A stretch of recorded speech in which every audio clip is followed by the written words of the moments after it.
Hang on, man. Save it for the screen. Oh. I was just sipping it. Just sipping. That's fine. Hey, guys. How's it going? We're just getting started here. Give us a few minutes. Oh, yeah, you gotta kill the sound. Yeah. Wow, there's a delay. Okay. So the chat's only over here. Oh, it's not up there? Can No. we put it up there? Yeah, I think I could actually. That'd be better, right? Bigger for my old eyes. There you go. That's awesome. Sorry, guys. Sorry for the coughing. If anyone's out there, mind letting us know if the audio sounds okay. I got to do some lighting here, but just let me know if the audio sounds okay. Kev, you just stay on screen there. I'm there. I'm like right on the edge. Ooh, I like how the light tied You're my right there. face. Just stay there. Very good. Oh, wow, that's bright. Hell yeah, you'd get used to it. That's why I got a hat. I can just talk like this the whole time. All right. We're going to get started in a few minutes, as we just did get started. One thing I'm grateful for at this point, it does seem like the link that I had scheduled to start actually worked this time. Usually when I try to start a pre-scheduled show, it just doesn't work. So we'll see how this Shall we goes. start with cheers? Cheers, guys. It's Happy Cheers. Friday. I sip it. I should have brought All right. a Coke. Damn it. I got Coke right there, dude. Where? Is that what you're looking for? Yeah. I see it in the back. Oh, and I got a cup full of ice. It's like I was ready. Thank you. All right. Just hooked the XRT on the link. Shoot. Yeah, we absolutely should do a split. I don't know how to do that, but let's do some sort of split screen or what do they call it? I guess where you do a stream together, but you're in separate places. Oh, that's good. Coca-Cola, everyone. That's our sponsor. And McDonald's.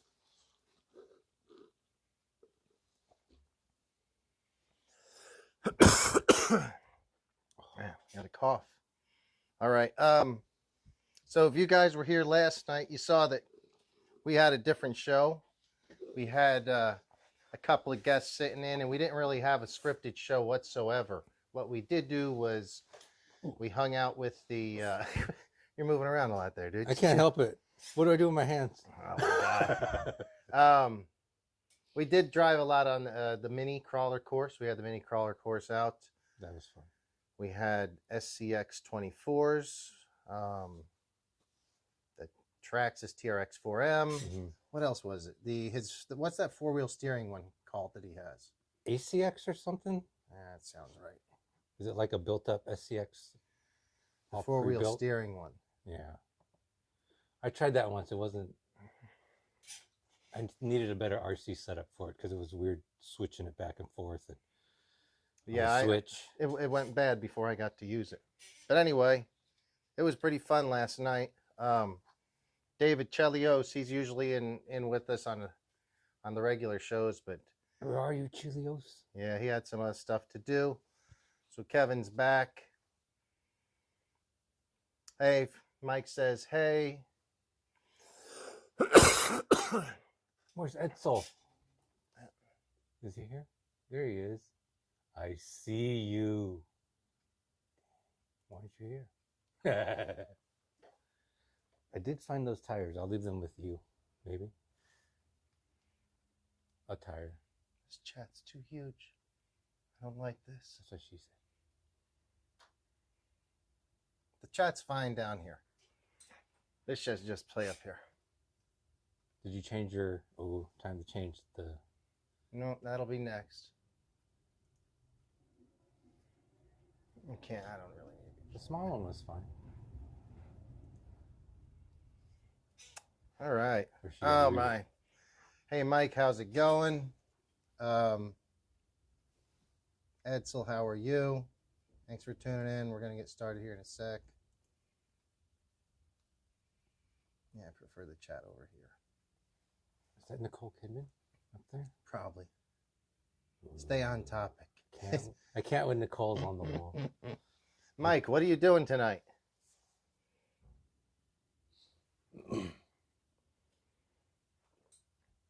So thank you all for tuning in. Edsel, Aftermath, Mike, Jamie, and whoever else might be out there. Congratulations to Aftermath, Moto MX, and RC. If you haven't noticed, I think he just hit his 100 or his 1,000 subscriber mark this week. So that's a nice accomplishment. Congratulations. And if you're following me and you're not following him, you should probably go follow him because he's an RC guy as well. So he's got a lot of good stuff over there. This is my buddy Kevin. He doesn't have a whole bunch of stuff online yet, but he'll get around to it. More art. No, Kevin does a lot of art, and we're going to get into that later. Some of the cool stuff he's helped design. Yeah, you're welcome, Aftermath. That was a big. I think once you get 1,000, it should probably just hopefully keep growing and going from there. You would think it just builds on top of it. As you get more, it would keep going.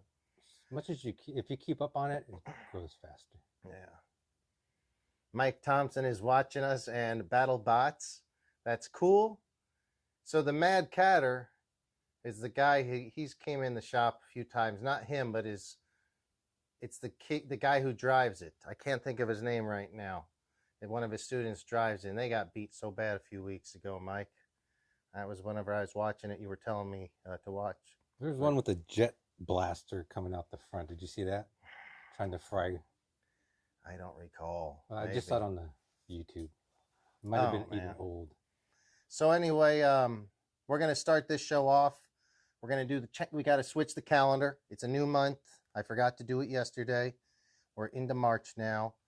I'm going to probably install this ESC, or I'm at least going to get started as I got time, putting the ESC in the fire team.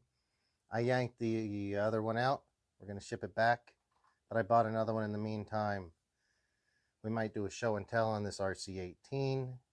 We're going to do I want to talk maybe about whenever you were doing some design work at the motorcycles. Mm-hmm. That's an interesting outside the hobby. Yeah. But it's outside the hobby, but it's very interesting because it's, designing and motorcycling and building and stuff. So I think RCs and dirt bikes go well. Yeah.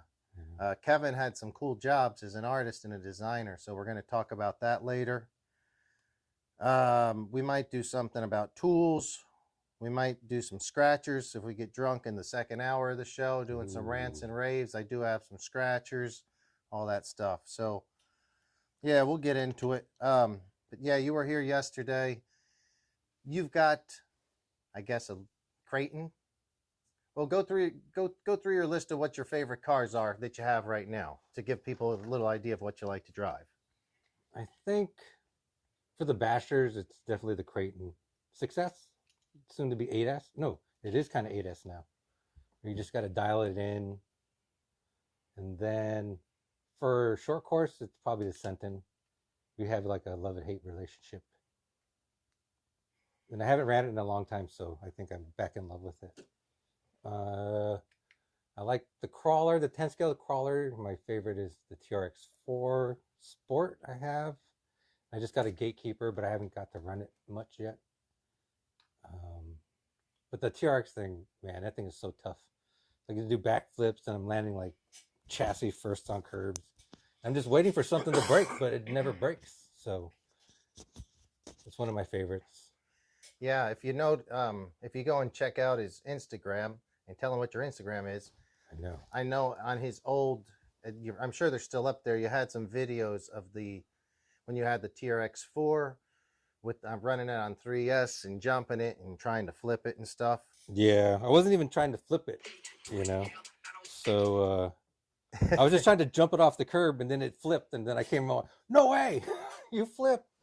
And I think I had the Notorious body on it, so I think that was rubbing off on the truck a little bit. I call it Baby Notorious because I just love that body. Is it the F100? It's like an F100, right? Which one is that? The Notorious body. Oh, yeah, I think so. Something like that. That was like my favorite truck in high school. SCX 24s, I had a couple of those. But I think my favorite is the FCX 24 from FMS because it has like a second gear and then you can just start kind of bouncing. I know like going slow for bashers is kind of a hard thing to do sometimes. So I kind of more kind of bounce, climb, you know. Yeah. But I think one time we went to Corona Del Mar and we did some climbing, and then my friend had his sledge and I had my crate, and then we just ripped around in the parking lot for a little bit. I'm like, that's the perfect day, you know. Climb a little bit, and then by the time you're done with that, you're ready to like let loose a little bit. Yeah. All right. XRT. You got an XRT, which is great, but I think it's a love-hate relationship, like a lot of people kind of have with XRTs or X Maxes, Yeah. or really any of those big trucks. Sometimes big trucks are kind of a pain in the ass. Yeah, I feel like maybe it's a level above me right now, you know. If I was landing it better, it wouldn't break as much. But Oh, Pirate. Hey, Pirate just said something, and I got to address this. This is great. And thanks for the comment here, Pirate. He says he likes the Sentin. Me and my buddy would race at LRH, race way back in the day. He'd race the Losi SCTE, and that was a great short course. Now, I think, Mike, when you say Sentin, you're talking about the 6S Sentin that used to have, and now the Sentin is a 3S. There used to be a 6S Sentin with a... Ooh, same chassis? It was like the Mojave, but shorter. Ooh, It was great. I don't know why they still don't have it, truthfully. That would have been a fun short. It was... It's like Creighton length then, maybe? No, it's short. One? It was like... I don't have one. It's like this length. Notorious length? Ooh. Yeah. Maybe a little longer. But yes, so Mike said it was the first generation. So thanks. And also, here's another thing, Mike. I was working the other day, and some guy came in, and we started talking a little bit, and he was one of the guys that was at LRH a lot. I think he might have been kind of one of the employees, or he helped out over there, but he knew Lorenzo, and it would have been fun. It'd be really nice if we had another track like that open in the area. Me and Mike used to go to this track. We didn't go too often. Mike went more than I did, probably. Very fun track. It was a little bit smaller, and it wasn't like finished really perfectly or whatever. You know, it was more like it wasn't higher end track like OCRC or West Coast. It was a little bit smaller, but it was a lot of fun. Yeah. I don't think I've only been in it for a year now on this go around. So it's all pretty new to me still. Yeah. All right, cool. So yeah, I know let's see, yesterday you were talking about why you got it. He kind of got into it again. Recently you bought a Slash, I think, for your son, right? Yeah. He wasn't using it, so I took it, and then it was over. Mm-hmm. The next came the Sentin and the Creighton. Yeah. The fire team, I haven't got to run it yet. I'm really scared of busting it up because I barely ran it, and I already have some body panels pulling off. So I kind of want to shoe it. I think it'll help for me, or pull them off altogether.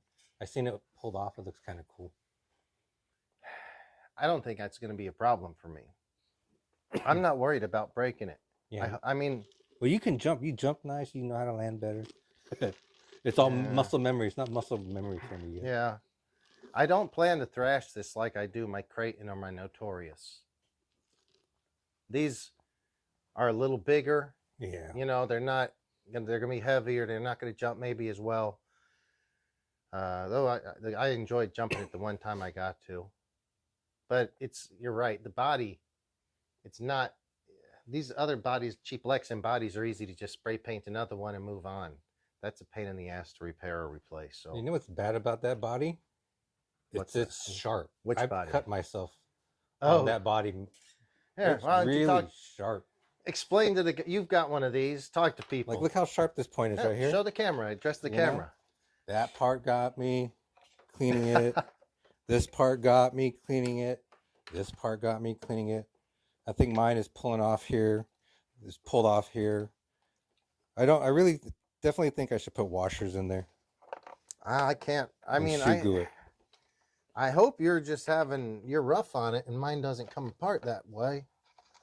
That would suck. Yeah, it's taken some big tumbles already, especially at Sheep Hills, and that's hard pack. You know, it's not forgiving, but it's fun.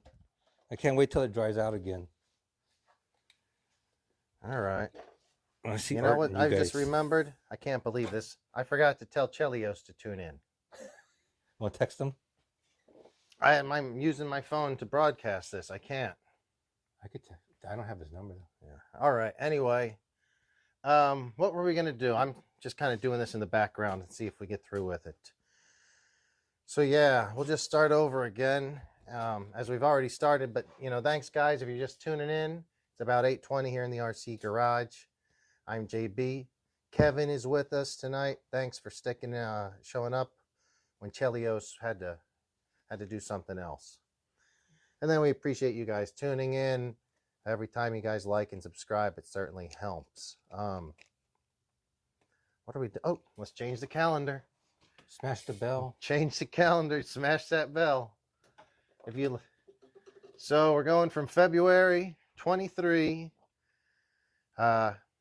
It was a good month, probably. Brazilian? Oh, I didn't even notice. There's a woman there. I didn't realize that. I was looking at the trees. Let's give her a shout Lorena Duran. Oh, shout out to Lorena Duran, Miss February 2023 on Sports Illustrated. Maybe she'll be here next month. Maybe she'll be in next month, February. So here's March. Ooh. March. Miss, how do you think this is pronounced? Tanea? Tanea White. Yeah. Oh. Or Tanea. I like that. March 2023. Congratulations for getting on the calendar. That's a nice accomplishment. That is a big, huge. Go look her up They're on big Instagram. Time. Big time. And tell her she doesn't need us promoting her. I'm sure she's got millions and millions of followers. It's just an excuse. No, good for you. That's great. All right. On to a new month. This is a good month. It starts getting warmer. I don't know what the weather's like where you guys are at. Here it's been kind of cold, but I like March. It's going to start getting warmer. Shoot. Yeah, I'm at Kevin CU, I think, on Instagram. All right. Yeah, look up what your Instagram thing handle like is. Does it look like that? Can you see? Can you see? Well, just tell them what it is. It's Kevin CU, Kevin Cunningham. Okay. Why don't car stuff? What do you have any projects you want to get done today? Oh yeah, that showed up good. The 8S maybe. I want to see how it runs.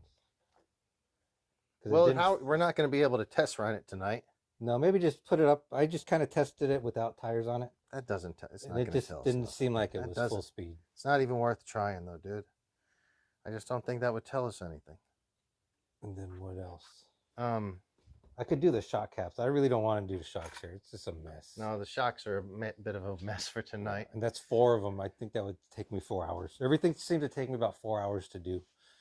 Well, no, we'll do the shocks another day. I'm not so concerned if I even want to get my projects done. I'm just kind of doing them in the background. What do you guys have going on? Mike, it was a great place to go and party late with the other scallywag RCers. Hey, Pirate. You remember that show? So Pirate used to have his very own show on the JBRC Garage Network. What do you didn't? We watched it last night. Yeah, I saw a snippet. That was good. That was good, right? So Pirate, do you remember there was one time there was a Revo runaway, and you had to interview the guy when he came to pick up his car. What else happened? Oh, he was telling him you got mad because you went to start the race and there was 10 people practicing, and then they were pulling their cars up. There's only 4 people to race, and you're telling them, this isn't what we're going to do. I'll tell you what we're not going to do. If you want to go back and look at any of the classic episodes, it's Pirate Mike's videos are probably a year and a half or 2 years old. That's pretty damn funny. You guys ever get into like matches and like for money? Like, what's a little money? No, Here we and don't. there? No, we don't bet for money. Everyone put in $1, and whoever wins gets it. It's only $1. I mean, we're not above it. We just haven't done it. Makes it more fun, right? It. Make it a little bit more. Yeah, fun. no, for sure. Haven't done it. But Mike, if you're going to be in town next week, let's try to do some RC running. Bring some cars. So for this Arma versus Traxxas this week, do you guys have a comparison that you want us to discuss? And when I say Arma versus Traxxas, it could be as big and generalized as the whole 10th scale lineup versus one another, or as small as which one has better electronics or axles stock, or, you know. Maybe if you own both. What's the Creighton versus Sledge, or, I mean, is there Slash. anything that you guys want to hear us talk about Arma versus Traxxas? We'll talk about that later. I think last time we did something like it was Axial versus Traxxas, and it was the SCX 24s versus the TRX 4 minis. 4Ms? Yeah, 4Ms. Man, that's on one of the episodes. It is. Longest jump, like a longest drive content. Dude. We could have done that. So we've done longest jump contests. Well, we didn't really have a contest, but the first big air this year that you went with, we all went, me, you, and Art. We brought a 100-foot tape measure. Was it the second one or the first? Maybe it was the second one. Yeah. We brought a 100-foot tape measure out, and we measured out 100 feet. And we put, starting at 50 feet, a marker for 50, 60, 70, 80, and 90. So we knew if we were jumping past 90, we were approaching 100 feet. And the dunes had just been made about a week before. Yeah. We had XRTs. They were brand new at the time when they first come out. You had one and Art had one. Had 6S's, Creighton 6S's. Yeah. I don't remember what else. Maybe my Notorious, but maybe no, I don't remember what else. It was mainly those cars, and it was. Did they only bring 2? I thought I was bringing out 3. What was I yeah, maybe something else. But the point, it was great. It wasn't a competition, but we could have, because we had it marked off. And it was great because we were hitting routinely 80-footers, and sometimes we were hitting over the 90-foot mark.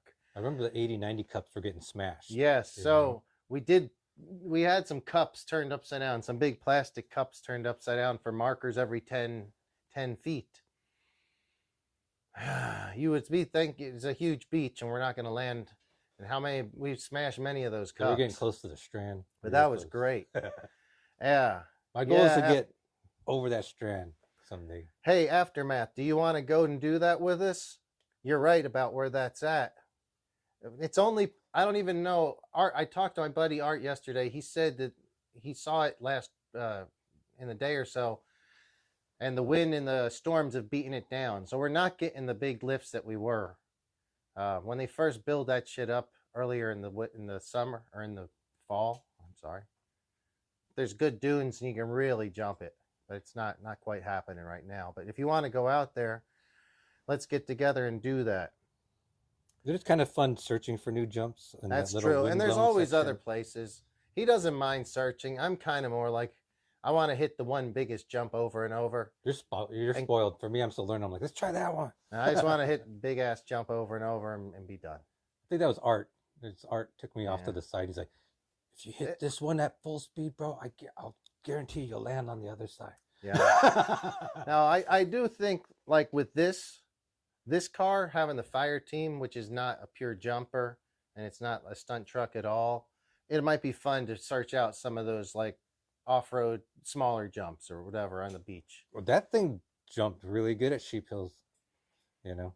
And I was landing hard and knowing that the whole day just went when, remember, it got jacked up both Yeah. sides. I didn't know that it came out of the sockets. Yep. Yep. For sure.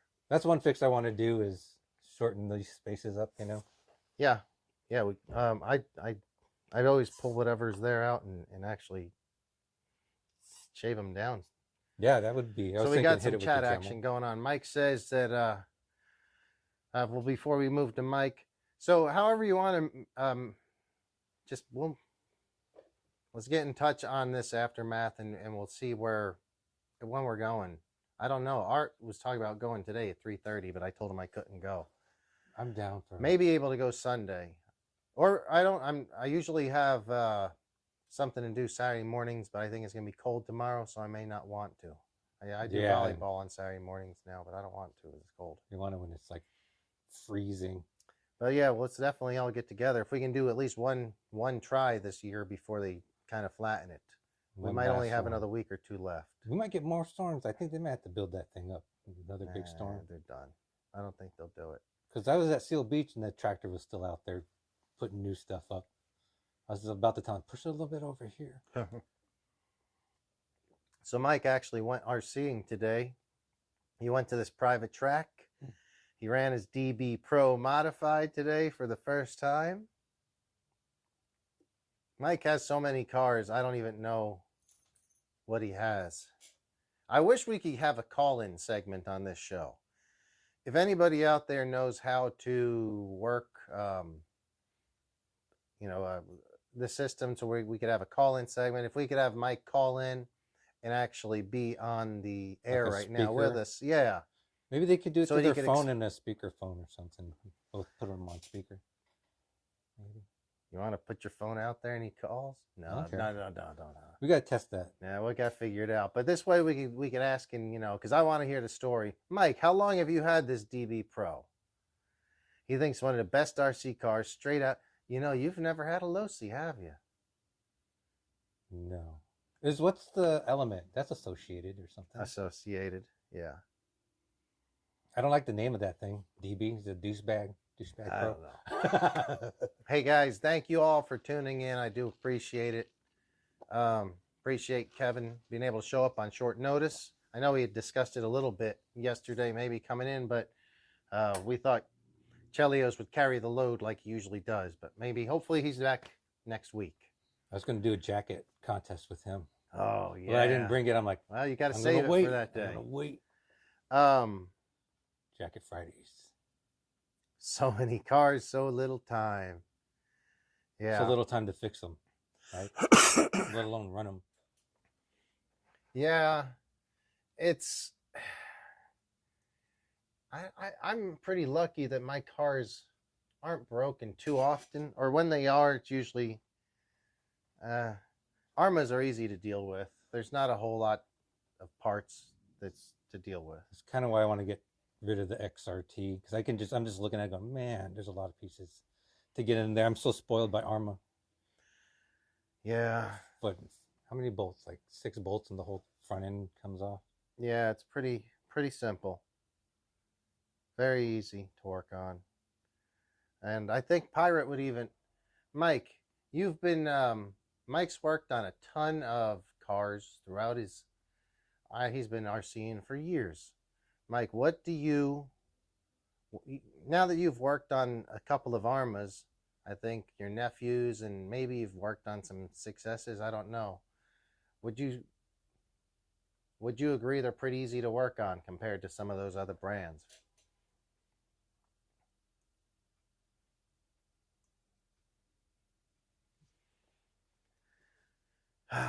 Aftermath Moto MX, he has 9 cars down right now. Not working? It doesn't sound like it. You mean you got that 9 that you got to get fixed right now? You know what that means. Time for a new one. Oh, just buy another one and not fix it? Yeah, once it breaks, you just throw it away. No. It's nice if you can do it. I can't pull that off. It'd be nice to be that rich. What, man. I would do it if I could. If it's broken, it's yours. Have fun. What if anyone out there has an opinion on their favorite tools, or um, if not a tool, just what makes your life easier in RC before you had one, and now it's like once you bought it or someone gave you one, you're like, if I had this a year ago, my life would have been so much easier. If you guys have a good tool or something like that, let's hear your story of what is you really struggled with and didn't realize there's a simple way. The electric drill. All right, we'll be on that in a sec. Let's see what Mike Thompson right now. Aftermath Moto MX, let us know. Man, with 9 cars broken down, you got to at least have 2 or 3 that are kind of the same car, right? Or are they all totally different cars? And then Mike's saying he doesn't have a lot of cars, just one associated box, one Losi box of parts, and just build different versions of the same base model and hybrid, most of them. And he does that. That's a smart way. He really does. It's pretty damn cool, actually. Like just go all 6S and then just keep swapping pieces. Well, that's what it is with Arma, with 6S stuff. It's all, and 3S stuff's all the swappable same, too. So, pretty easy. 3S and 4S swap? Yep. 3 and 4 is all the same too. Do the 4S have better axles because of the... Yep. So they would swap on the Sentin then, maybe. There's something like the Sentins if you've got the upgraded ones. Man, what were we doing? So we're already about 30 minutes into the show, 35 minutes into the show. I'm going to continue doing this. You, if you guys, viewers, have any ideas, let us know. Let me check to make sure the stream seems to be working okay.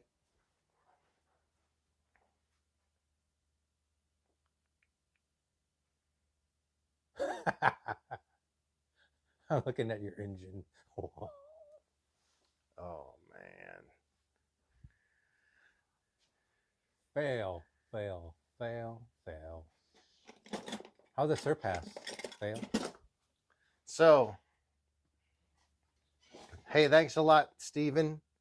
We have Steven, I think, might be, joining in for the first time. I do appreciate it. And he actually has a great suggestion here with tools. The Nipex square jaw pliers. They are fully adjustable in size. Makes sizing nuts easy.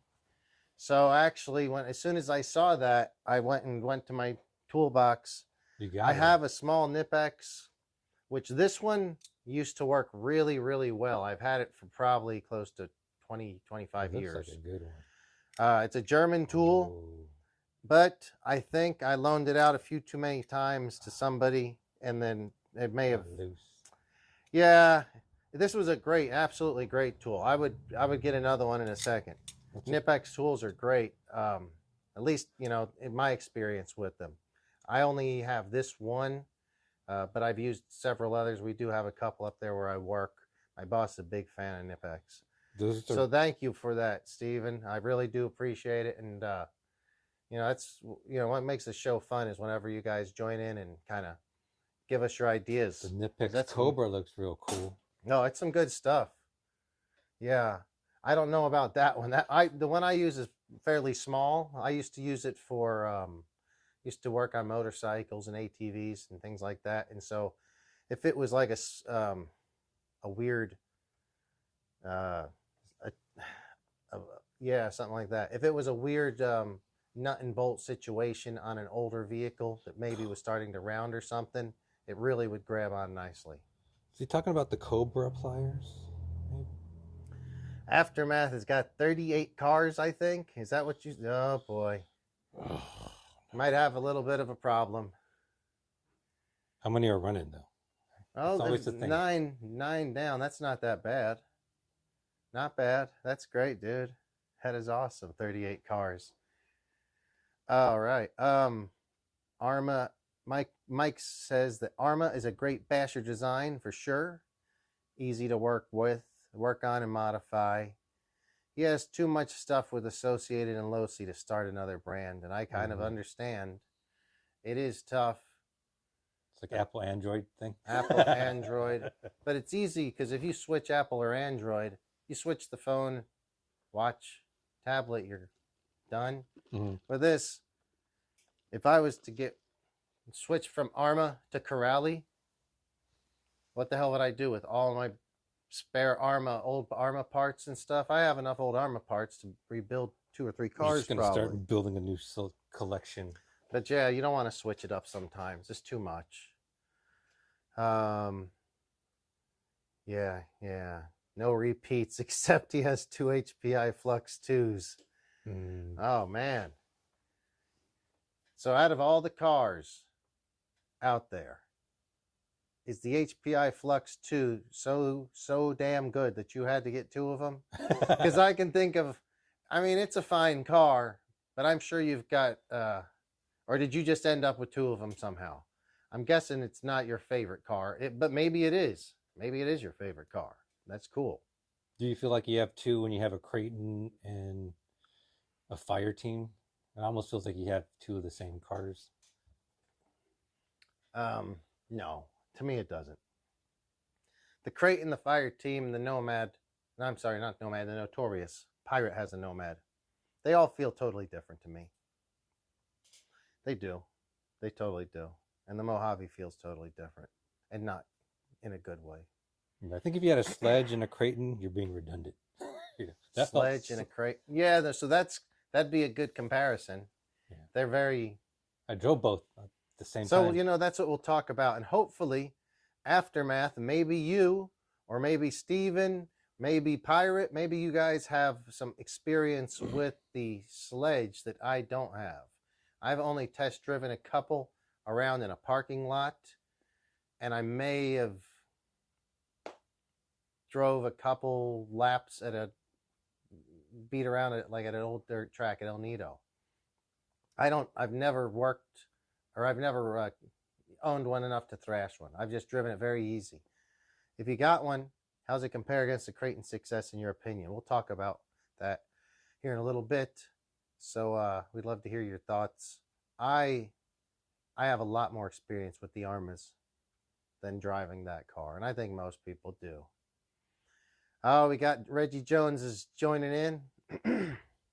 Hey, thanks, Reggie. Always appreciate to see you. Reggie's here pretty much every week. He asks, is the HPI hard to work on? I don't work on them much. I don't think they're probably too hard to work on. Maybe Aftermath can... Oh, so Aftermath, maybe he can join in and see if Reggie... if you think that, I don't think they're hard to work on. They're probably similar to TTO2 to me in a way. Mike Thompson's calling Aftermath the RC Jedi. He might very well be. He bought that second one for parts. Okay. Donor. Oh boy, and Steven Smith. I like it. He's bringing the heat. He's bringing the heat with F Traxxas. Uh-oh. Hopefully they don't sue me for that comment. Oh boy, I can't say that I'm going to say the same thing, but I certainly give you the right, or your right to feel that way about any brand. I don't want to bash on any brand. I don't own any Traxxas, so that's something. I mean, Traxxas is your good starter car. It's perfect to start with. Seems like everybody started with the Slash. When I talk to people, somebody owns a Slash. Yeah. Everyone's owned a Slash. And it's always, most of the time, it's their first car. Like with mine, for this 4th phase, it was mine too. Yeah. And I got to test out the Slash against my Sentin. And I noticed the Slash was more fun, but it was slower and brushed. The Sentin is just crazy. But I noticed every time I went out with the Slash, I was never taking the body off. Though, run a whole battery. And then the Sentin, you got to take the body off a few times, I think. Did you have I forget, your Slash is the 2 or 4-wheel drive? 2-wheel drive. Nice and simple. Oh, those are the simplest. Fun. I know. Nothing stopped it. I'm like, it just goes. The one thing I don't like about them is the traction is so limited. Yeah. That I've seen so many customers buy it, go drive it on a dusty track like we have here, Hard. And they just spin out. No traction in the rear, the front. They don't handle well. On road, they actually will handle pretty decently, grass decently, but in dusty, No. With those tires, Loose. it doesn't happen. But I put the But Dumbo RC on there with the gyro and it fixed it. I'm like, now it's mhm. drivable. My son was the same thing. I can't go with this thing. And then I did it and I'm like, here, now try it. Yeah. He's like, oh, now it's better. But I mean, driving a two-wheel drive definitely will make you a better driver. Yeah. So whenever I started racing, I was racing two-wheel drive buggies. I was kind of proud to be racing two-wheel drives as opposed to four-wheel drives, which I like a lot. But two-wheel drives it's hard to get traction down. You can't flip those things. Yeah, yeah. So I mean, it is a great car to start with. Nice, cheap, and you're ready to go. Except you got to get those batteries. I didn't like the battery thing. Stephen Smith started with an RC10 before the stealth transmission, in around 1991 probably. Ooh. Oh boy, that's great. I didn't have one back then, Stephen. I started with a Clodbuster around 89 or 90, probably 89 or 90. I can't remember. It was the summer. I remember that for sure. You love the Clodbuster.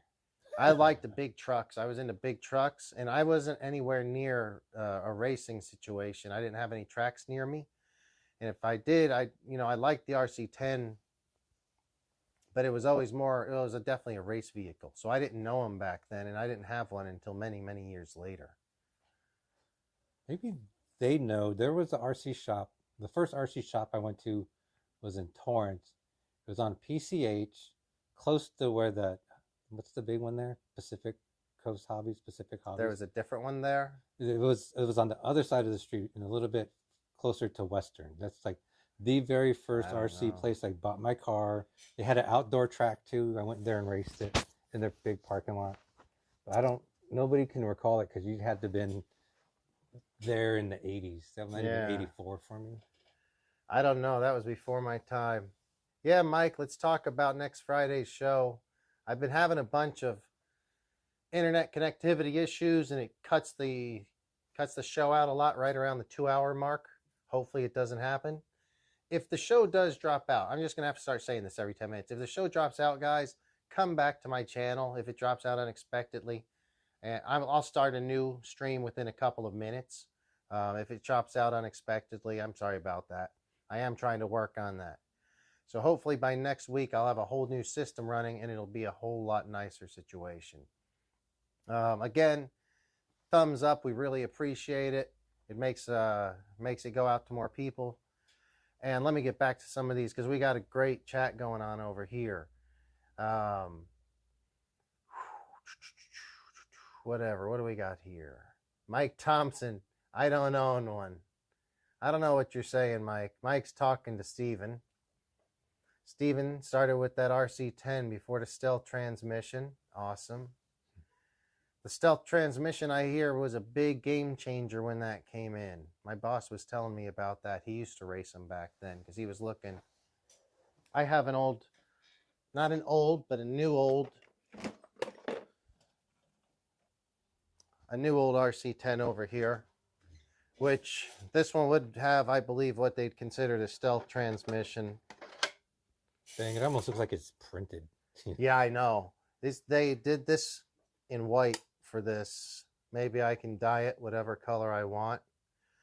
This is similar to the RC10 that Steven was talking about, but Steven's would have been a gold colored chassis. Yeah, I remember the gold chassis, right? Yeah. That was popular. Yeah, it was the gold chassis. I'd assume, Steven, sometimes people had aftermarket or different chassis, but I think that they were all gold back then. This is an unfinished. Kind of looks like a Slash. Huh? Yeah, I know. It's just a two-wheel drive. Yeah. Motor would hang out the back here, just like all of them back in the day.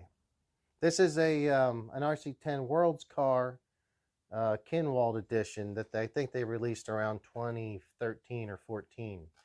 And I built it up to this point, kind of just did a quick body on it, but I never actually finished. I never installed electronics, and it's getting dusty and dirty here. If anyone's interested, maybe hit me up, but I have no reason to sell it. I might finish it one of these days. I'm going to be right back. Yeah. What do we have? Gold pan for life. So Mike, oh, I think Mike Thompson has a gold pan right now currently. You know, Pirate? Tell me if you got a gold pan and you... I was actually thinking about getting one recently. So if you got one or know somebody that has one, let me know. I'm interested in looking and getting a gold pan car. I don't care if it's the new one or the old one. I actually prefer it was a newer version that they released them back in 2012, 13, or 14, I think. That way I could actually maybe drive it. All right, so yeah, Aftermath Slash, he beats it to death. It's still running strong. It's one of his all-time favorites. I never have owned one, but as for me as an employee of a dealer, RC, hobby shop, and I have to sell customers every day cars. If a parent walks in and they're with any kid, a 10-year-old, 12-year-old, 15-year-old, or if they're a parent or an adult themselves and say, I'm looking for my first car. I personally own a bunch of Armas and different brands. I don't own any Traxxas, but it's hard to not sell a Traxxas because the product support's always there. Parts are everywhere, and they're pretty sturdy other than a few things. After you fix a few things with RPM parts, you can pretty much just beat the crap out of them. So they've kind of got the market covered with that stuff. Once you start getting into their bigger stuff, their Maxes and Revos and X Maxes and Sledges, there's more questionable things there, I think. But there's beginner cars are very, very good. And then their four-wheel drive versions are fast and easy, no muss, no fuss. The Chargers, they lock you in. If you guys go in and get those Chargers and batteries, they'll lock you in on that. Took me a while to wean myself off of those Traxxas batteries. Yeah. So did I have, let me see, move on. Did you have the four-wheel drive band system too? I don't know what he means there on Pirate. Mike, he said, do you have the four-wheel drive band system? Yeah, Steve, I've heard that about their lawsuit friendly. It does sound like that, but I'm not, really... As I'm not a lawyer, I don't even want to get involved with it. I think the lawsuits are ridiculous. I think it hurts the hobby. Are they suing each other? Well, there's one. They've sued a lot of companies, and it's very hard for us to have adapters for any of their stuff. They've sued Arma over a truck that the Arma used to have called the Nero. I wish they'd quit suing people, because as a hobby community, we deserve to have that Arma Nero as an option. There's only so many great cars out there. I mean, there's a bunch of good ones, but it was over the suspension design on the Revo, from what I understand. But there's been a number of lawsuits with them. So yeah, it's frustrating. I think it's ridiculous. They are suing each other over these. It doesn't make sense, I mean, come on, guys. Techno and Arma. We're trying to deal with toys and have fun with it, not put companies out of business. And they've put plenty of companies out of business, I'm sure. But, they have grown the business as well, or the whole hobby. So it's a double-edged sword.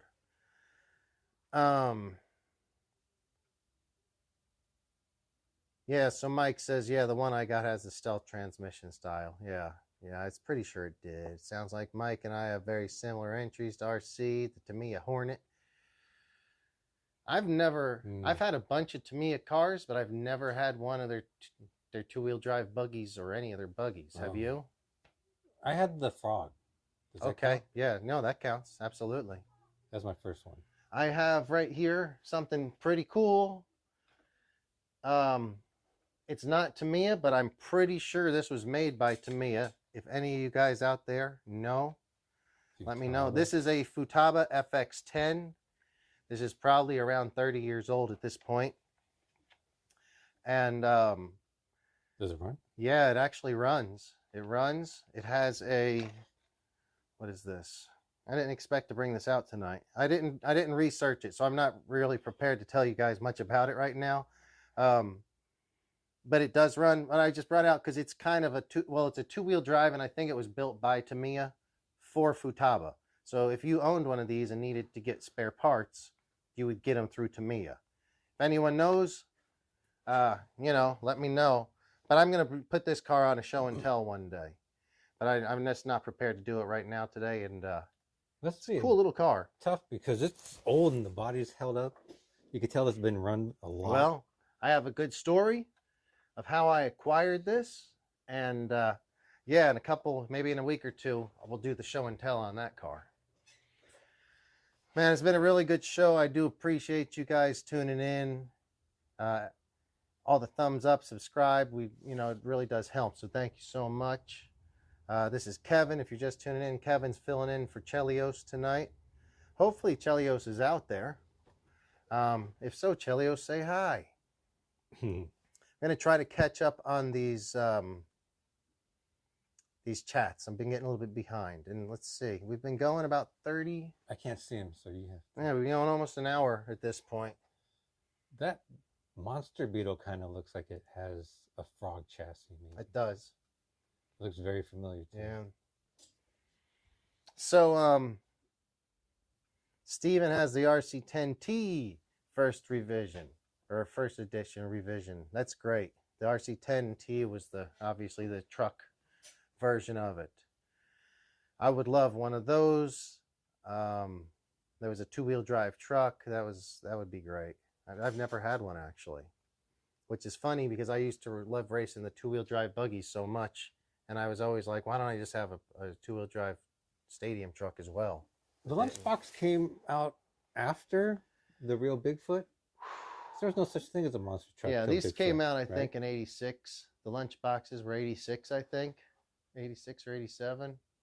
The Bruiser was their first one.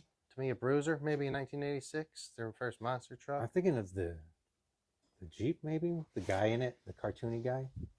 I don't know that one. The Willies? Oh, Wild Willies. Yeah. Edsel. How much? Oh, I don't know. I sure do, bud. I got one still in the... Oh, Pirate's got one still in the box. That's cool, Pirate. Awesome. You know what? Maybe whenever you come on the show next time, bring it in the box, or bring it. Let's check it out.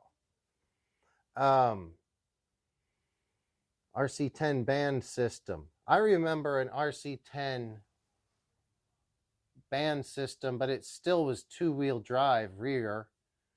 And in the pinion was like here, and the spur was here, but there was a small band that ran along. It ran on a small band because they said it made it smoother. I actually... They twisted it or something? It was kind of twisted. Yeah, I don't know. If you look at my Instagram and just go back about 6 or 8 months, I made a post on it, maybe almost a year ago. But I found that old ad that I remember very well. It used to be on the back of every RC car action magazine back in the 90s. God, I'll think of who it was. Maybe one of you guys remember. Back then, Tamiya ruled, right? 80s. Oh, yeah. Where do they sit now? They sell a lot. They're huge. It's a huge company. I mean, they got all the toys. They're more than just models, RCs, so they're huge. Yeah. Worldwide, they're huge. In America, Traxxas is, I don't know the numbers, but Traxxas sells a lot, but Arma sells a lot too. Yeah, it seems Arma like sells a lot. It's going to be close they're the pretty top soon. two. Yeah, it used to not even be close. It's getting closer. At least in my neck of the woods, it seems like Arma's catching up. I mean, most people, if they're looking at those two brands, they're kind of aspiring towards the Arma stuff usually. Or they want to go straight for X-Max or XRT. There's nothing in between. They got the big X-Max and XRT, which is great. Well, they have the Sledge now, so maybe... Yeah, but how many of those it doesn't take... No one's been too excited about them recently. I haven't seen them sell well. They are cool, but I haven't seen them sell too well recently. They did me right. They replaced all electronics, bottom plate, stock servo, 2085 upgraded servo, motor, ESC, 4 batteries. What was that, on an X-Max? No, which one takes the 2085 servo, Aftermath? That's a standard size servo. Is this on the X-Max or what's this on? Or is it the bigger one and I'm mistaken? Big business model, yeah. Steven says it's probably better quality than the Tamiya if it's a Futaba product. I don't know, Steven. Um, I'm gonna grill my boss a little bit about it because his uncle used to work for Futaba. He didn't. I think he was maybe like one of the main or the importer or something in North America for a long time.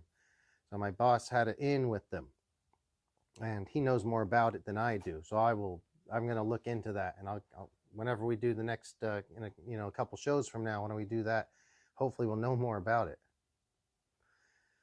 FX10 Total Collector Aftermath. Yeah, no, I was very lucky to come across that. It was a cool story, and man, it was really lucky. It was a very lucky situation. I think I told Pirate about it once, but I've not had it that long, probably less than 6 months. Do they still make revisions at a lunchbox, Edsel? Hell yeah, they do. They're like $150. Go get one. Yeah, I saw what Lewis Hamilton was ripping around on one of those online. Formula One's back this weekend, guys. Oh, yeah. This is awesome. Speaking of Lewis Hamilton. Oh, my God. And I think that in practice 2, which is, as of this right now, is 9 o'clock on the West Coast. What is this, the 3rd? Yeah, 3rd today. Practice 2, we had, oh man. Probably for stopping, right? No. At the top? No. I knew Alonso was near the top. That's it, Fernando Alonso. He got second in the first practice and got the fastest time in the second practice. That's going to be so awesome. Congratulations, Fernando. Oldest driver out there. Just moved over to that got team. Booted off of the. Well, he didn't get booted. He wanted to leave, I think. He was not happy Alpine. where he was at, yeah. And he moved and took Sebastian Vettel's position. I miss Vettel. And yeah, Vettel, everybody seems to be a fan of Vettel. I was too. He'll be back, I bet. Give him a year or two. He'll be back somewhere. Nice and sarcastic and funny. And but I'm looking forward to that. They're going to be racing this weekend. So Mike Thompson saying the garage time and temp. Well, Mike, funny you ask. It's currently 9:03 in the JBRC garage. Temperature is it's a crisp 64 degrees. That's not bad. Yeah. Edsel, get one of the lunch boxes. They're fun. I'm trying to move this. Blackfoot kits. They're still out there. I don't have one. They're the same as the monster beetle. They're cool. I'm going to get that frog and just force my kid to make it with me. Yokohama had a 4-wheel drive system.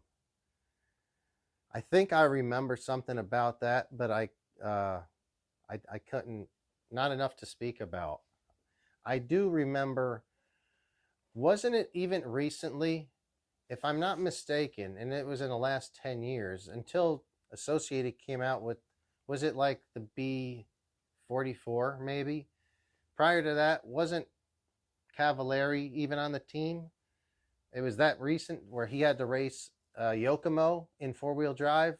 I think I think the Associated guys raced 2-wheel drive because they had a 2-wheel drive car, but Associated didn't offer a 4-wheel drive buggy 10th scale. So I think they were racing maybe Yokomos. If anyone knows, let me know. Oh yeah, Aftermath says, oh, the Yokomo, amazing. Yeah, that's what I think that's what it was back then. It's a tube that came off the slipper to a small gearbox. Funded. In what year did the crystals die for radios? Hey guys, ask them. When do you think? Well, I have no idea. When did the crystal die for the radios in RC cars? What year was that? I'm very curious. I had crystals up until, man. So these RC10, these little RC18s came out in 2006, I think. 2005 or 2006. And those still had crystals with the ready-to-run versions. but the higher end stuff was going to 2.4, I think around 2006 or 2007. That late? Am I wrong on that? Because this was 2006. Yeah, they were moving around. I think around 2006 they started moving to 2.4, but it wasn't done Probably totally because then. of, What do you guys remember about that? I'm gonna check and make sure it looks like the camera and everything's going okay. I can't read it. I'm too old.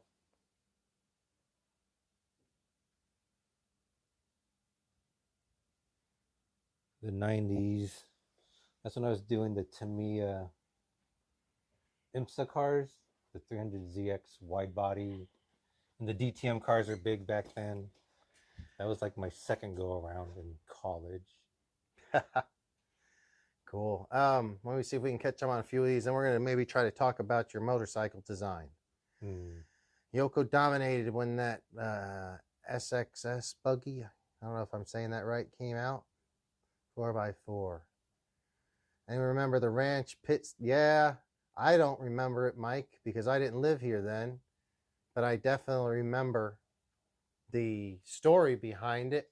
And I'm pretty sure that that's where Pops Losi was originally his shop. And there was a name change at some point. Either it gained the ranch or dropped the ranch, but it was he just called the pit stop maybe before that.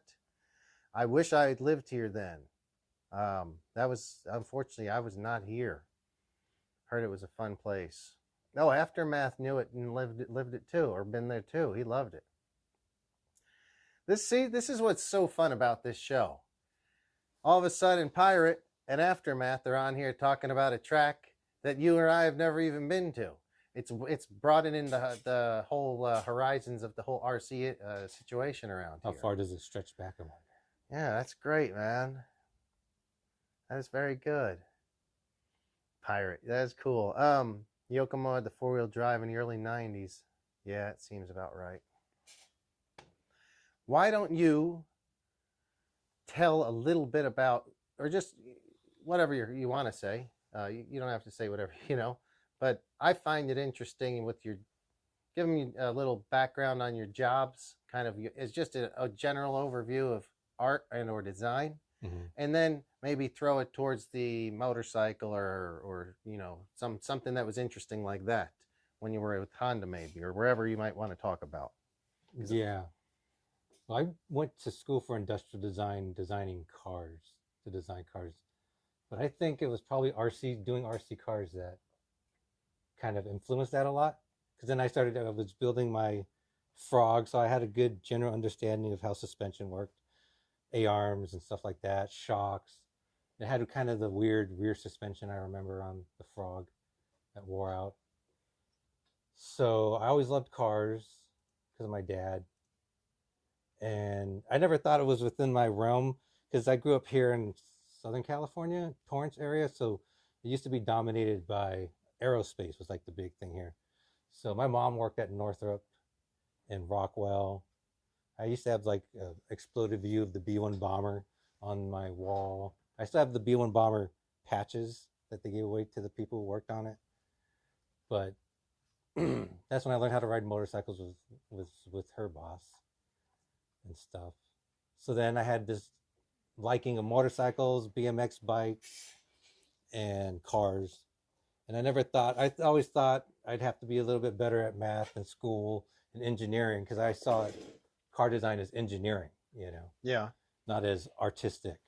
And my high school teacher could see I was like real serious about art. I didn't really think about me doing it as a living or anything. And then he recommended me go to the Art Center, College of Design, which was in Pasadena. And he's like, just go visit the campus, go look at the art gallery. And I went there and I saw the car designs and these fifth scale futuristic cars that looked like they were made out of metal. The paint was so nice. And somebody did a painting of a car rendering. It was like a driveway, and then LA was all below it, the lights. And I grew up in Palos Verdes, so I loved that view of the city from up there and stuff. So I was like, this is what I want to do. I didn't know it was going to be artistic at all. Yeah. you know. So then it took probably a few years. After college, I got into racing motorcycles and stuff. So I always liked motorcycles. So when I was at school, I was, I don't know, almost halfway through school, I was already tired of drawing cars, you know. I wanted to work at Honda R&D because I lived in Torrance at the time, and I Yeah. knew they were just right down the street from me. And my teacher was huge, designer at Honda, and we always kept in touch. They always seemed hard to get in because when I was graduating from college, the recession it was right at Desert Storm time, and we were in a recession, so nobody was getting hired. So I just decided to take my time through school and hope the recession was over by the time I graduated. And yeah, about the senior year, someone from the motorcycle side quit, and it was my senior year. I was graduating, so then I had a couple of teachers from Honda, and they're like, "Dude, we got to get you a motorcycle portfolio." So I focused on that, you know. So that was pretty lucky, I think, that not only were you going to school to do it, but these teachers also happened to have a connection with Honda. Yeah, it was huge. It was huge. They That's still do. great. And upon graduating, I had my motorcycle racing leathers up there and bike stuff.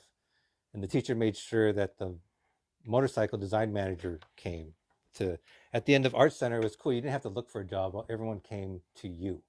So we would just set up our portfolio and renderings up on the wall, and then we'd have interviews with GM and Ford and Honda, and you had to go up and present every single time to them in the room. It was like totally nerve-wracking, knowing like you have the head of Mazda or the head of Ford or the head of GM design standing right in front of you, you know, and a bunch of other designers behind them. It gets a little nerve-wracking. But So anyway, you get in on Honda, I get in Honda, which is cool because who doesn't want to work for Honda? that was like really cool. Oh, that's awesome. Then you, I know back what we talked about one bike that one of my friends had owned, and you had been a part in designing that. See if anyone remembers this bike. It was kind of different because back then there was a couple. There was a Suzuki TL, a 1000R or S's, and then there was a Honda version that came out to kind of fight against that. And the Suzuki one actually did really well. It did. In world, like either in Superbike or one of them, it was actually a good race bike It was for a the better while. bike, I think, except for that rotary rear shock it had. Could have overheat, but I think that was an easy fix. It was weird that they came out almost at the same time. No, I know. So I was working in a motorcycle dealership then. I'm thinking it's around 1997 or 98 when they came out, probably. Yeah, because I left in '96. So you were designing it a couple of years prior to them coming out. So he was working on, it was, which one was it? It was the Superhawk, right? Yeah, the VTR 1000 Superhawk. Talk about it. And tell them what kind of bike it is for people that don't really know what it is. Yeah, it would be Honda's first V-twin sport bikes because Ducati had the 916 then, and Ducatis were getting pretty big. So they wanted to do their own V-twin. But when I got there, the first day was I started on that.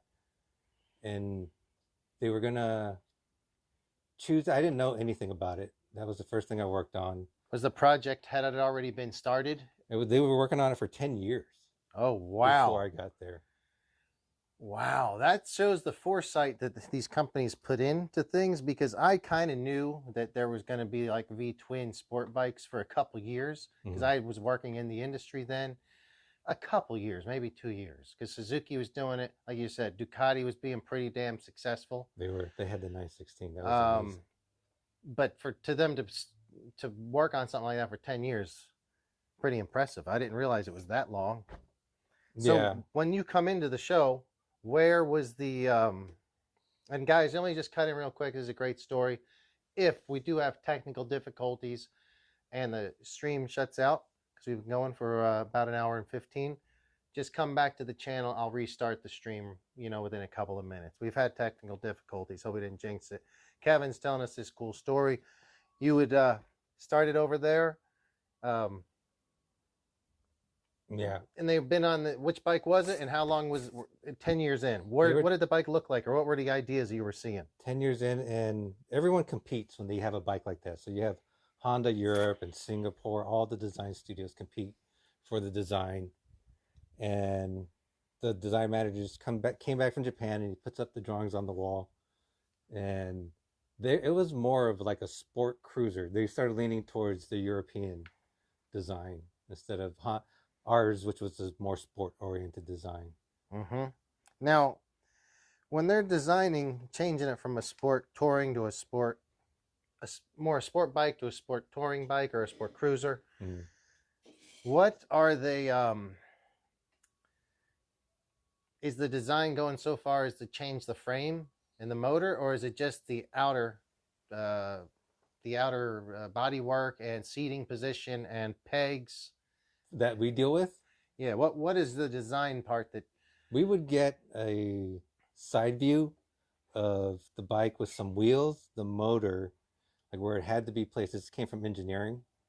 So, the rotational mass, where the motor should be for handling. And they already had an idea of the size of the motor, yeah, and what it's going to displacement, and so how much rotational mass, what size the flywheel weights are or weight is, so how much it's actually going to be moving chassis to and fro possibly. Yeah, I thought we would be more about bodywork stuff and making it look pretty.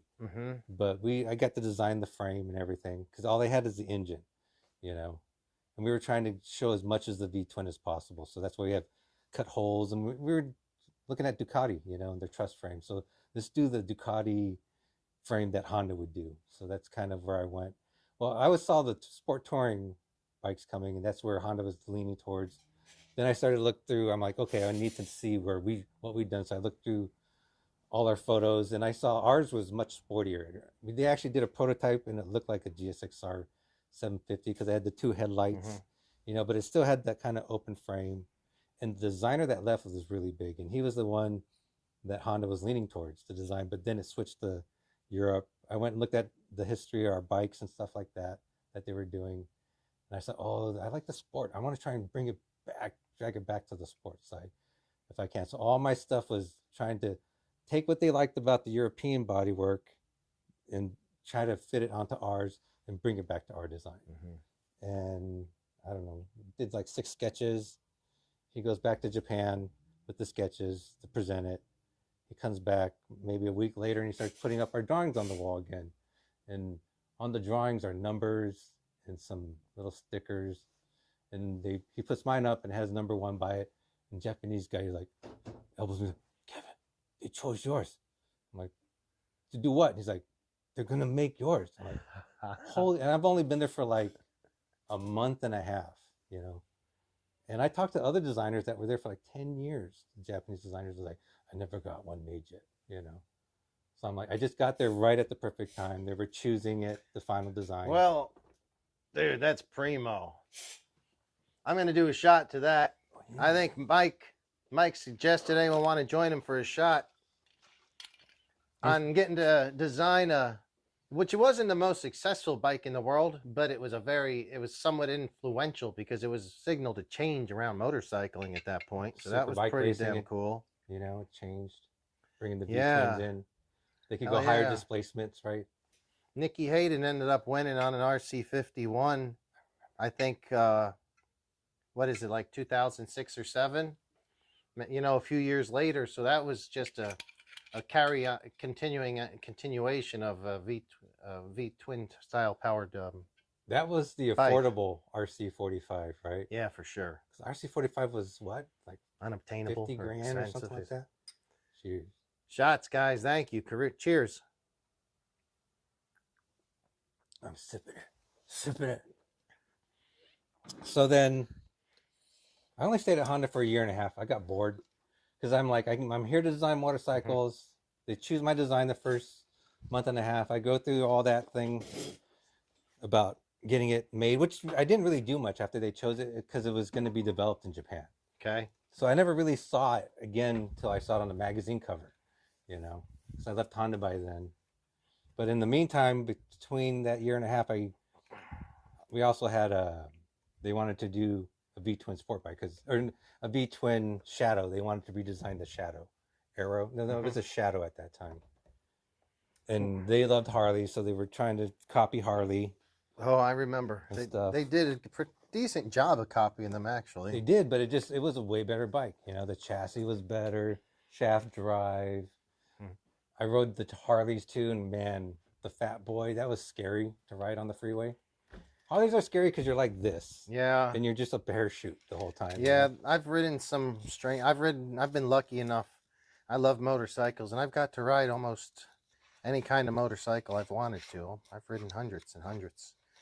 And not so much as just a Harley in general, but because they all have to be somewhat safe.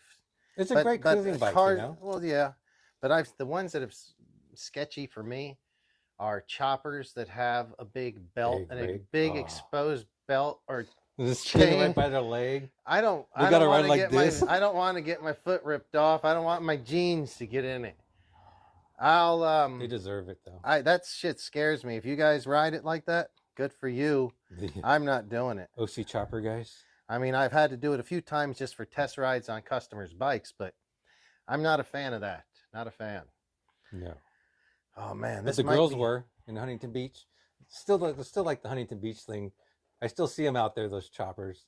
Is that the Huntington Beach thing out? Yeah. You know, they're cool bikes. I'll cover up the belt. I'll make it safe. They do have cool guards. Billet. That was the billet days.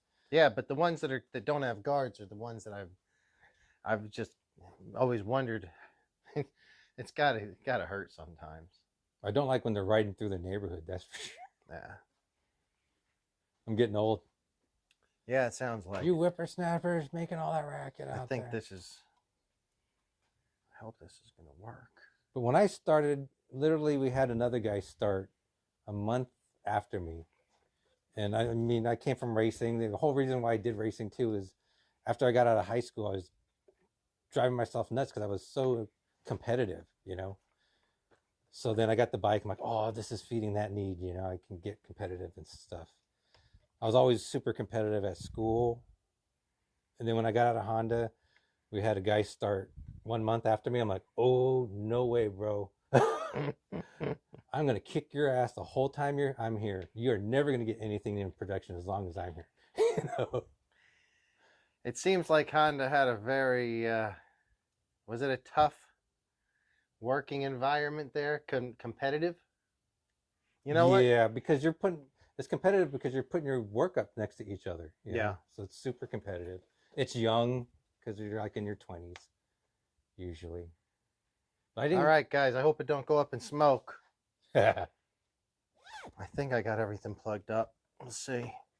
I didn't calibrate anything. I'm just going to turn it on and see if this works. Ooh, that is something. You need a new... Flick the fan. Flick it. Maybe it'll stop. I changed that one. I don't remember if this is the controller. You got to write it on there, bro? That's like me. I got so many of those SLT3s. I know. Too many. I got It's not reading right now. And even when I wrote it, I didn't plug it up. When I wrote the names on it, I still go to Sheep Hills and bring the wrong one.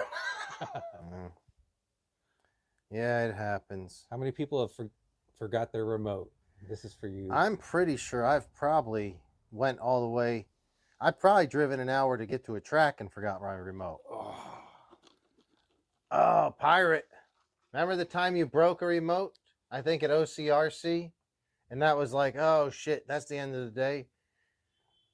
And they had, you know, they would sometimes have like consignment. Somebody else would be selling something used. You guys, RC shops always did that. Well, anyway, this track, I think Pirate broke one. Broke a Futaba radio. If you're out there, Pirate, let us know which one it was. I'm pretty sure they had the same damn radio on consignment. He just picked it up for a really good deal, and it saved the day. I like those Futabas, but I look at the prices of those. I'm like, I could get that or a whole nother RTR. Yeah, I know it.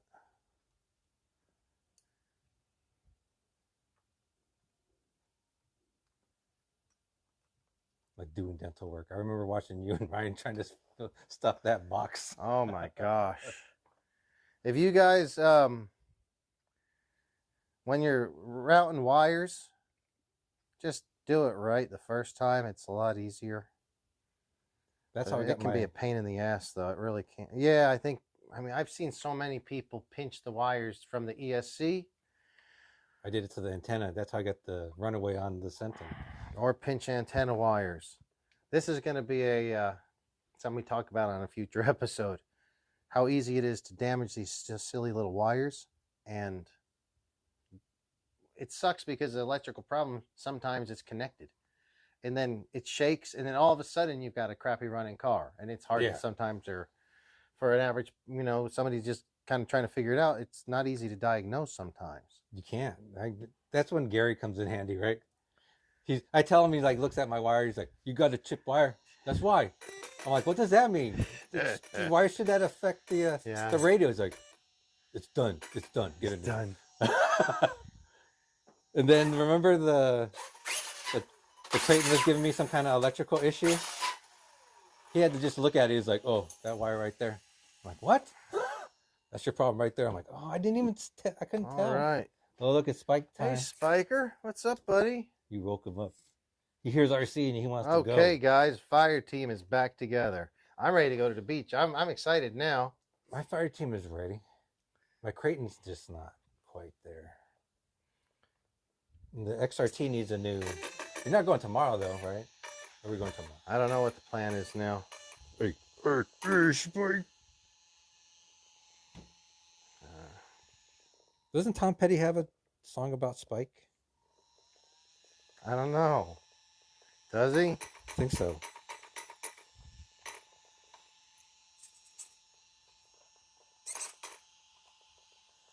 Oh, yeah. It's going to be hard to get you away now. I hit that right.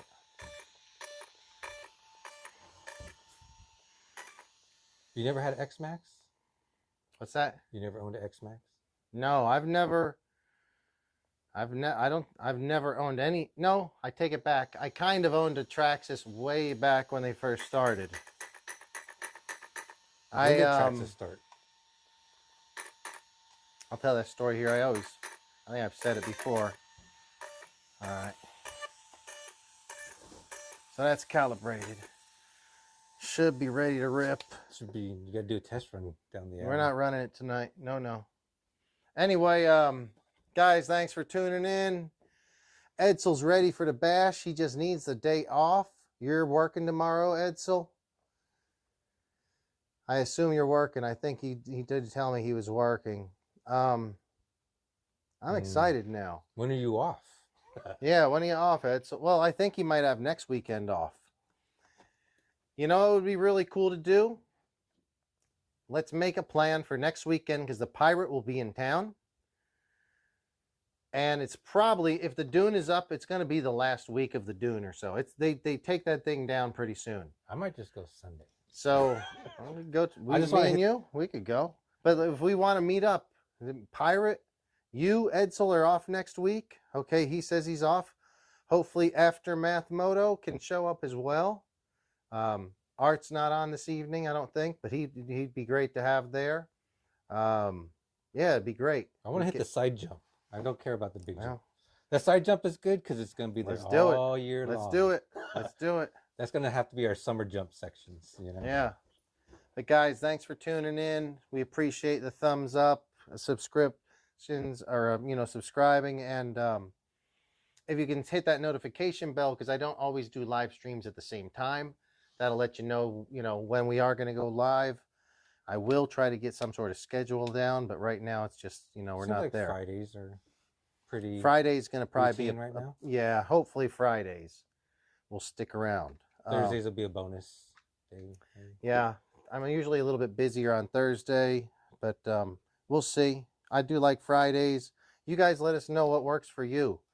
We want you guys to be able to be part of the show. We appreciate when you join in by chatting and letting us know what's up. I'm just, as we're sitting here just talking RCs, I've been working on my fire team. It had a ESC go out on the first battery. They will send me another one. I've already spoke with them, but I haven't sent it back yet. I just pulled it out yesterday. In the meanwhile, I just ordered another one online because you can get them really cheap from some places that Really? I don't want to talk about them yet. But or there's some case breakers out there. It's like a gray market thing, but Those it's guys who always break nice them to have open an and sell the extra. pieces on eBay. Yeah, it doesn't hurt to have an extra ESC sitting around. It never hurts. It's cool because you'll get parts that you just can't buy on its own. You know? Oh, absolutely. And then if I have an extra, I'll have an extra ESC. I have a backup, or if I want to run a 6S ESC in a 4S Creighton, and then it would just either be really sturdy or just overpowered if I wanted to. But yeah, guys, we're just hanging out. We appreciate you guys tuning in with us. We usually go about 2 hours. We've been about an hour and a half. If you guys, as long as the stream keeps working and you guys are having fun, we'll stick around for a while. I'm JB. This is my buddy Kevin. He's filling in for Chelios tonight. Chelios is usually there on our Friday or Thursday, Friday shows, but he just wasn't able to make it. So we got some. So Adrenaline PB Addict. I might get an X-Max in trade this week. Not sure yet though. Not a bad. That would be cool. What are you trading? What are you trading? An 8S Notorious? Yeah. Hey, Art. So I don't know if you guys were here yesterday. Art was saying he's selling both of his X-Maxes. So if you guys want, if anyone's looking for an X-Max, let me know. I can get you in touch with Art. He has two that both been upgraded, and I think they got the Hobby Wing Max 5s in them. That's what I'm going to do. You might be interested in getting rid of an XRT. Yeah. And it looks like Adrenaline PB over here might be getting an X-Max, which would be awesome. Do those gray markets have a Hobby Wing Max 4? No, I've never seen that. The gray markets I've seen only have basically stock replacement RTR stuff. Yeah. Yeah, just nothing like the cool Hobby Wing stuff. I wish. I always buy a screw kit when I get a new car. Oh, that's a great deal. Great idea. Because I always gonna put that down for that's gonna be a tool time episode for next week. Things to buy when you don't really need to buy it yet. Yeah. Screw kits is top of the line. That's perfect. Screw kits, other stuff. We'll talk about that in a week or two. And maybe some people know where to get good ones because they're usually stainless, Yeah. The ones I find, which get a little bit softer, right? And you can strip them out easier. Mike says he's still got a laser nut for sale. If anyone's looking for a rock racer, it's upgraded, of course. Everything Pirates got's upgraded. I am ready to go. I'm so excited about this. I've only driven this car for maybe one battery. So it'll be fun. Excited. Sheep Hills. It's ready for Sheep Hills. That might be the fire team's fun spot. All right. So I think this thing will jump. Oh, I launched it way farther than I thought over the bushes and everything.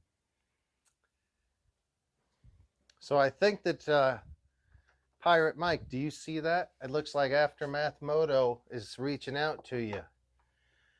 Uh-oh, here, this is great. So he's reaching out to you. He's looking for a laser nut. So maybe you guys get together on that.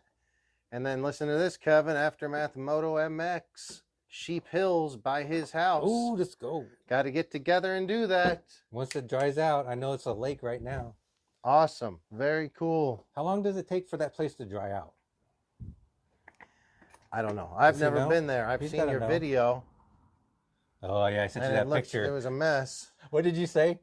I'm excited and scared. I said it's beautiful and horrifying at the same time. Because it was whatever, I guess it's called Sheep Hills. Yeah.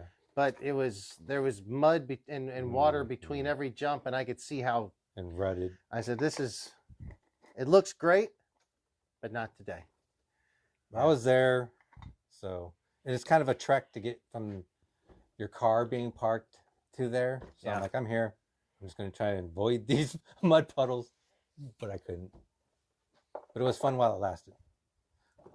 I was sad the Creighton didn't get to run. So Adrenaline PB Addict says, I'm trading my Traxxas Max and a 1/8 scale Serpent racing buggy for the X Max. He's waiting for the guy to say yes. So a Max and a racing buggy. Okay. Yeah. Yeah, I'd probably do that trade as well. I would trade the XRT for a Notorious 8S. Notorious 8. Yeah. Well, I wouldn't even think twice. I wish when that sale happened, I'd have jumped on that. I would still kick myself. It's because I didn't buy that is why I got the XRT. If I would have bought that, I wouldn't have bought the XRT. I know. I should have done it. I mean, I got a ton of 4S batteries already for the EC5s on it. They're running out.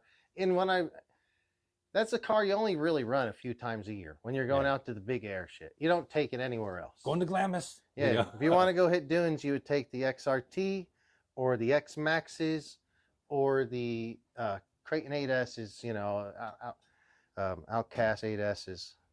But it was the Outcast 8S is what I want, right? Yeah, it was. I believe they were all Outcast 8Ss.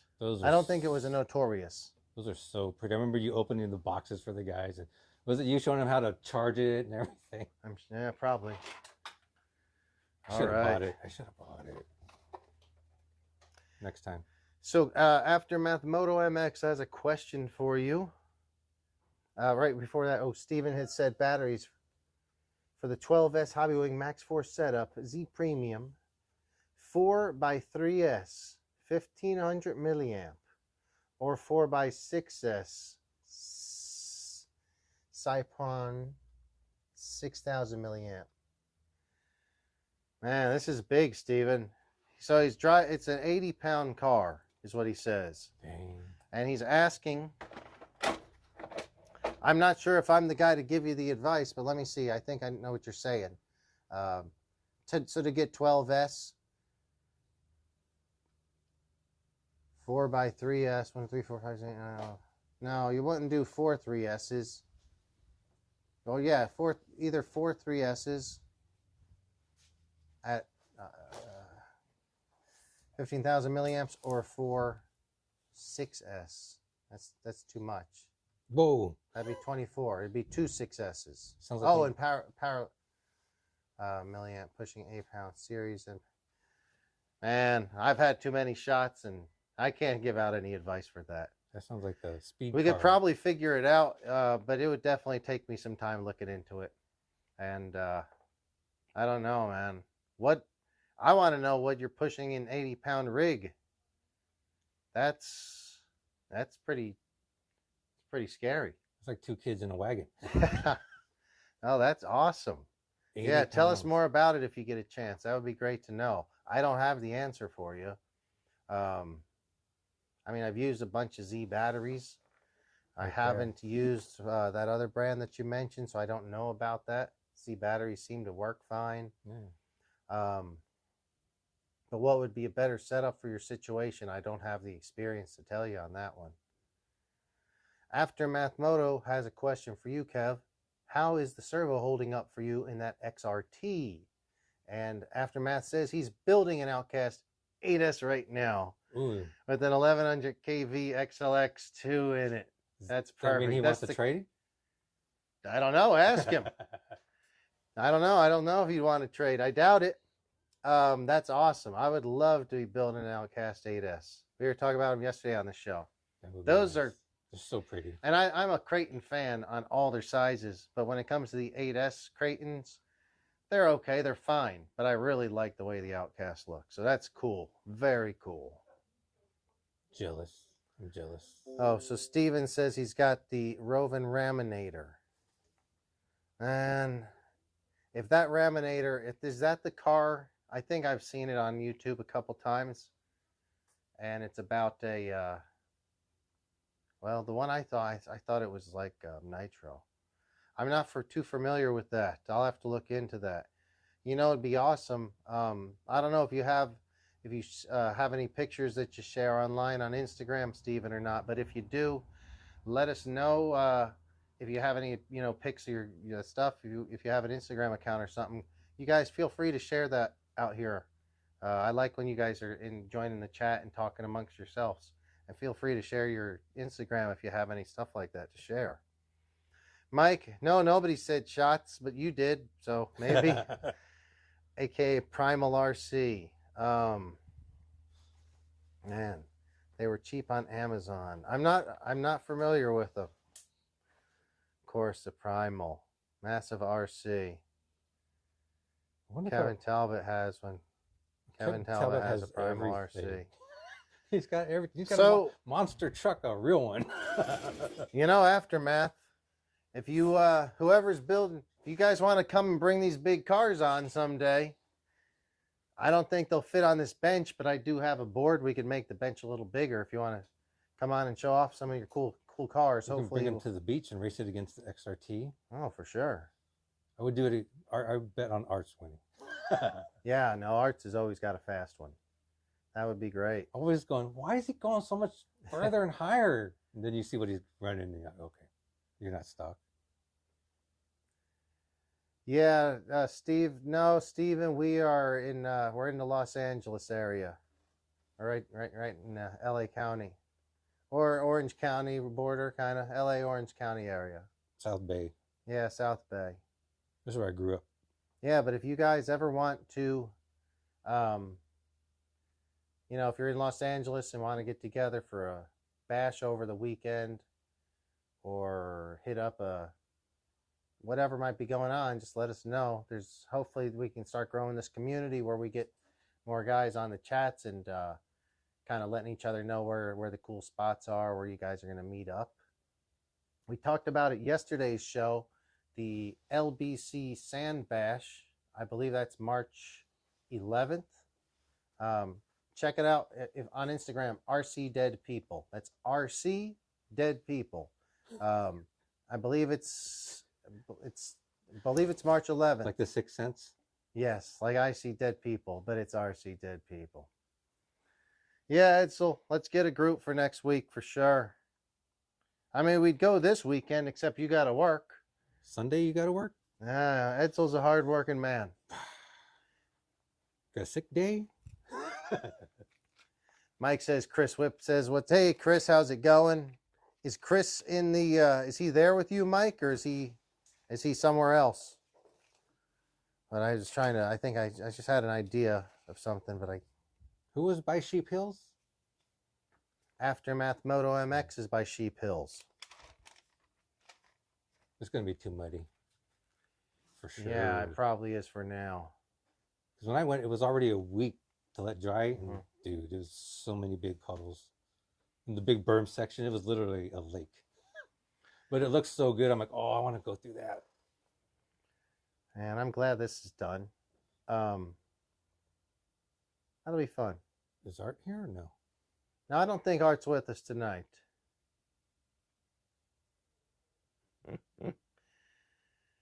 Oh, man. So Aftermath Moto says he met RC Dead People. So that's a guy named Steven. And he met him at the drags. He seems cool. Gave you some RC Dead People stickers. Yeah, he's good at passing out those stickers. He puts them all over. He does a good job. He did a lot of promoting around here for the beach bashes and stuff.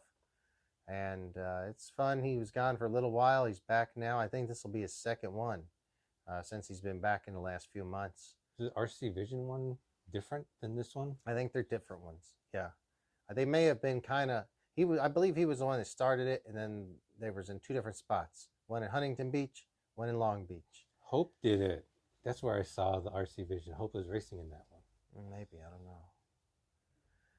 What motorcycle? Edsel's asking, what motorcycle did you help design? Well, Edsel, had you been listening, you'd probably know right now. No, I'm just no, but he go ahead, hit it up again real quick. Recap it. Edsel's a rider. He used to have I think an MT-07 just recently. It's a VTR 1000 and the Shadow Arrow were the two bikes I did for Honda.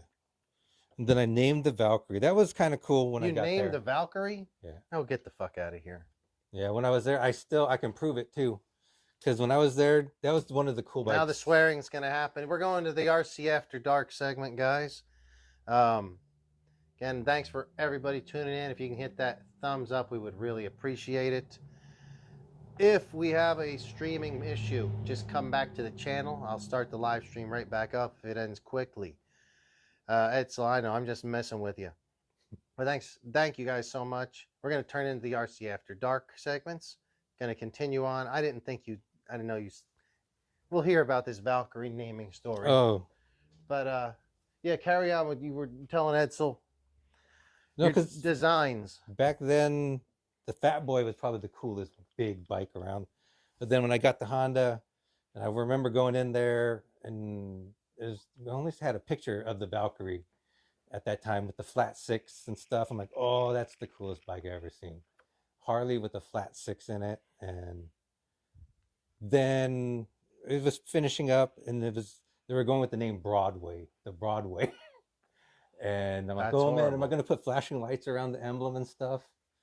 And we complained about it so much on the design side, and the design manager's like, no, it's chosen. They chose it. We're not going to redo the name again. And we just complained and whined and made fun of it. And then the design director came in. He's like, okay, they want to change the name. Then just come up with a bunch of names, and let's see what was good. And I remember I was sitting there watching TV, writing down all these names. I wanted to call it the Zilla because it would be called the Honda Zilla, you know, and like the Dreadnought because it was so big. This is a great story, dude. And then this is absolutely a great story. Remember those commercials? It's like, get the CD of the 100 best classical songs ever. And then Flight of the Valkyries came on, and I was like, oh yeah, Valkyrie, that's a good one. That's what the name of it was what was that show? Robotech cartoon I used to love, and his thing was called the Valkyrie, his jet. And then I looked it up. I'm like, oh, that's kind of a cool name, Valkyrie. And then they ended up going with it. And I already designed the Broadway emblem, and they built it. I have it at home, and it's all chrome still. If you took it up to a Valkyrie and put it along the side of the tank, you'd see that it fit perfect. That's a good story. I remember the Valkyrie well. Again, that was right when I was working in dealerships as well. And it was another very unique motorcycle. It was a huge engine. You sat on it like, it was pretty big. It was a big boy's bike. You weren't I'm a pretty decent sized guy. I'm about maybe 6 feet, 220-ish pounds right now. And it was not a bike for a guy that was 160 pounds. I think I've seen maybe one or two on the street. Oh, I've seen a bunch. I used to work with some guys that owned them. They had, I think, 3 pipes coming out each side, right? Like headers. They look cool. They looked like headers. You'd sit there, ride it. It felt like a big motor between, to me it did. There's 3 headers coming out, a big sweeping gas tank from what I remember. The Valkyrie emblems on the side of the tank. And that was actually a great name for that. Had you named it the Zilla, that wouldn't have been good. That would have been that was like a joke, but yeah, it would have been too jokish. Like vanilla. That's a cool bike. I would love to have one. And I'm not even I don't care for that shit. I have an engine. I'm a sport bike dude. But I wonder if it's a collector bike now. Oh, absolutely, it is. I'm sure it is.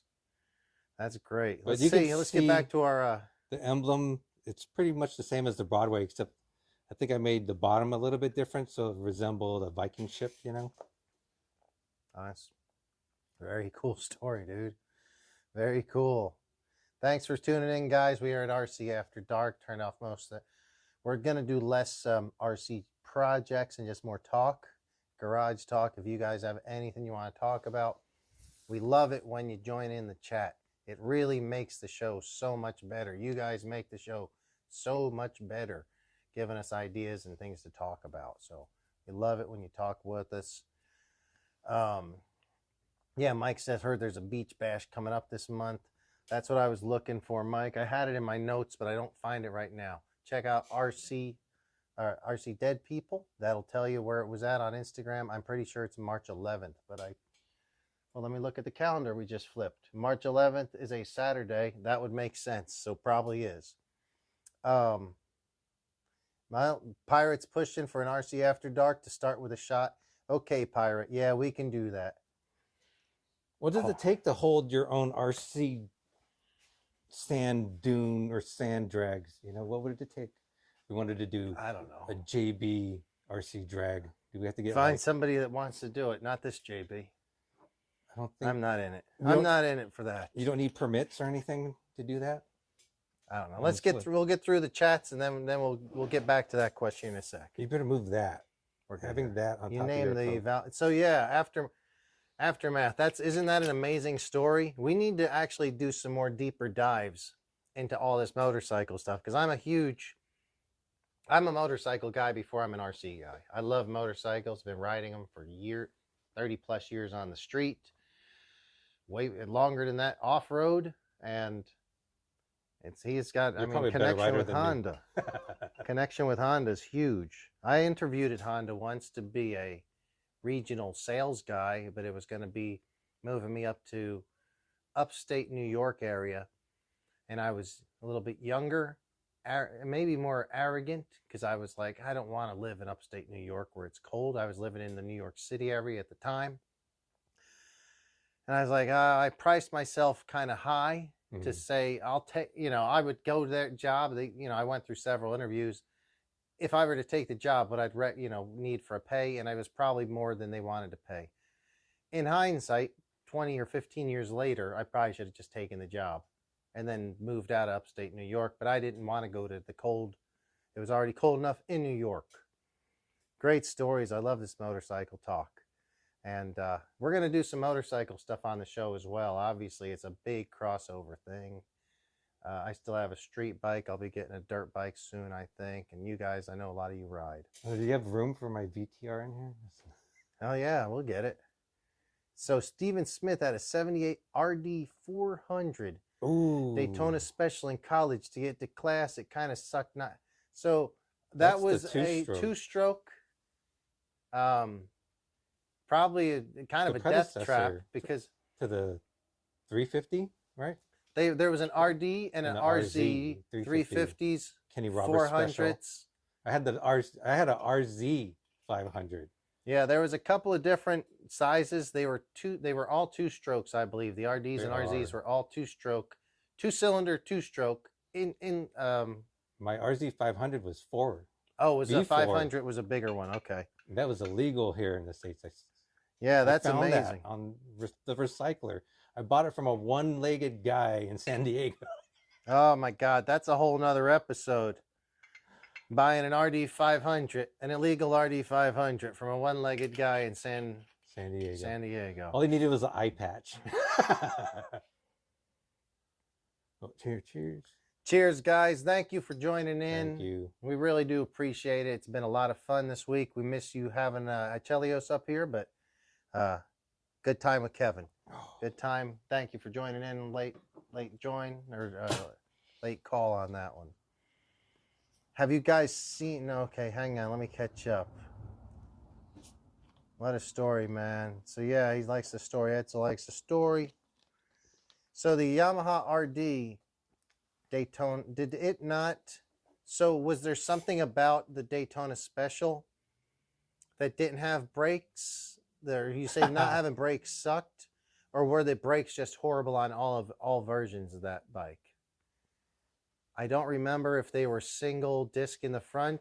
Surely Probably. they weren't a drum. Maybe they were single disc. Rear would be a drum. The rear, I'm sure, was a drum. I had a friend that used to have the Suzuki versions of the 500. I think a 500. The Gamma? Two-stroke.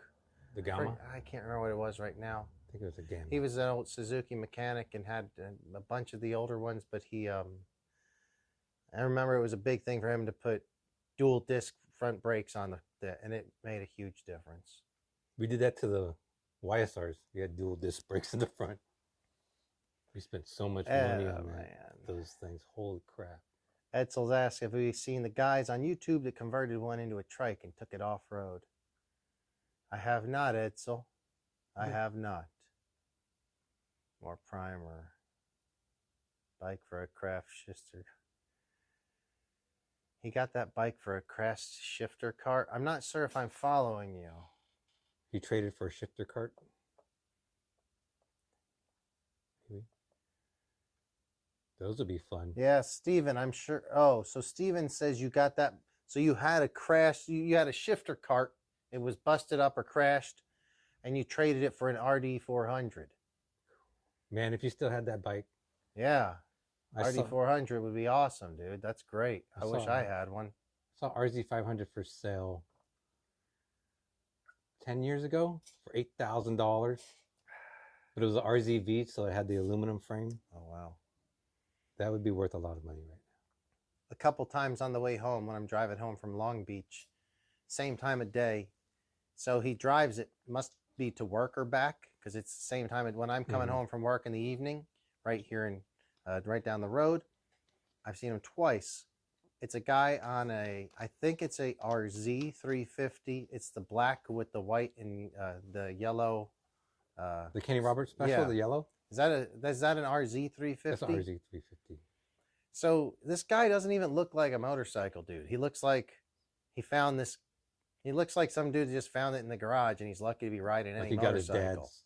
Yeah, and it's smoking. It's pop, pop, pop, pop, pop. If you know it, like a Banshee or an RZ 350 or something, it's pop, pop, pop. All kinds of smoke boiling out the back, and he's not even thinking to clear it out because it's a two-stroke. It needs to be revved. Yeah, you got to get it up there. I'm finding them on the surface streets over here. Seen it twice, and I'm looking at them like,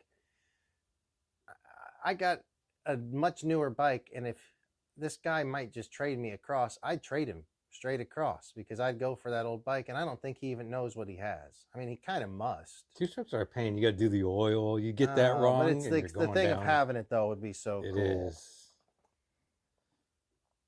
I wonder if you can even have them anymore.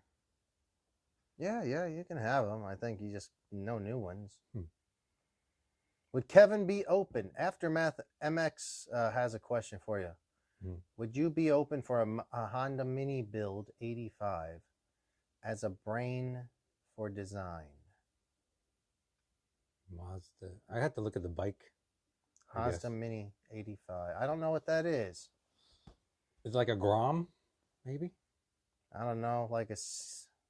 I'm sure it's not like a CR85 motocross bike, or maybe it is. Is it a Monkey 85? I don't think so. I think Groms are a little bigger. Maybe he would be. Hit him up. Kevin, share your Instagram so people know how to get in touch with you. Dirt bike? Dirt bike? I don't know. Send them out or make sure they got your Instagram so people get in touch with you. Instagram is at KevinCU. Look for Kevin Cunningham. TikTok? I don't know. At Kevin CU space or anything? No. Kevin CU. Kevin Cunningham. Steven Smith's asking, tell me about having that bike. But I don't know which bike you're referring to. Let us know, man. Maybe if it's one of them, maybe he could let you know. I'm not sure. Man. This is a dirt bike? Show. The only ones I'm seeing are dirt bikes. CR85s. That's the only one I can think of would be a CR85. So would that be 4-stroke? 2-stroke? That was a 2-stroke, the CR85. 2-strokes are so much fun. It was a 2-stroke dirt bike. If that's, maybe I'm wrong. I may not be understanding what he's asking.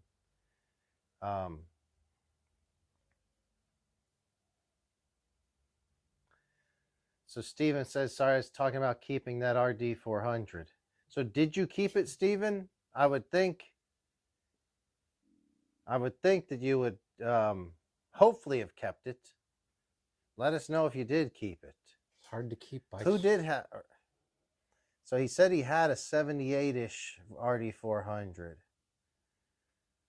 And then maybe Aftermath had one as well, but I could be wrong about that.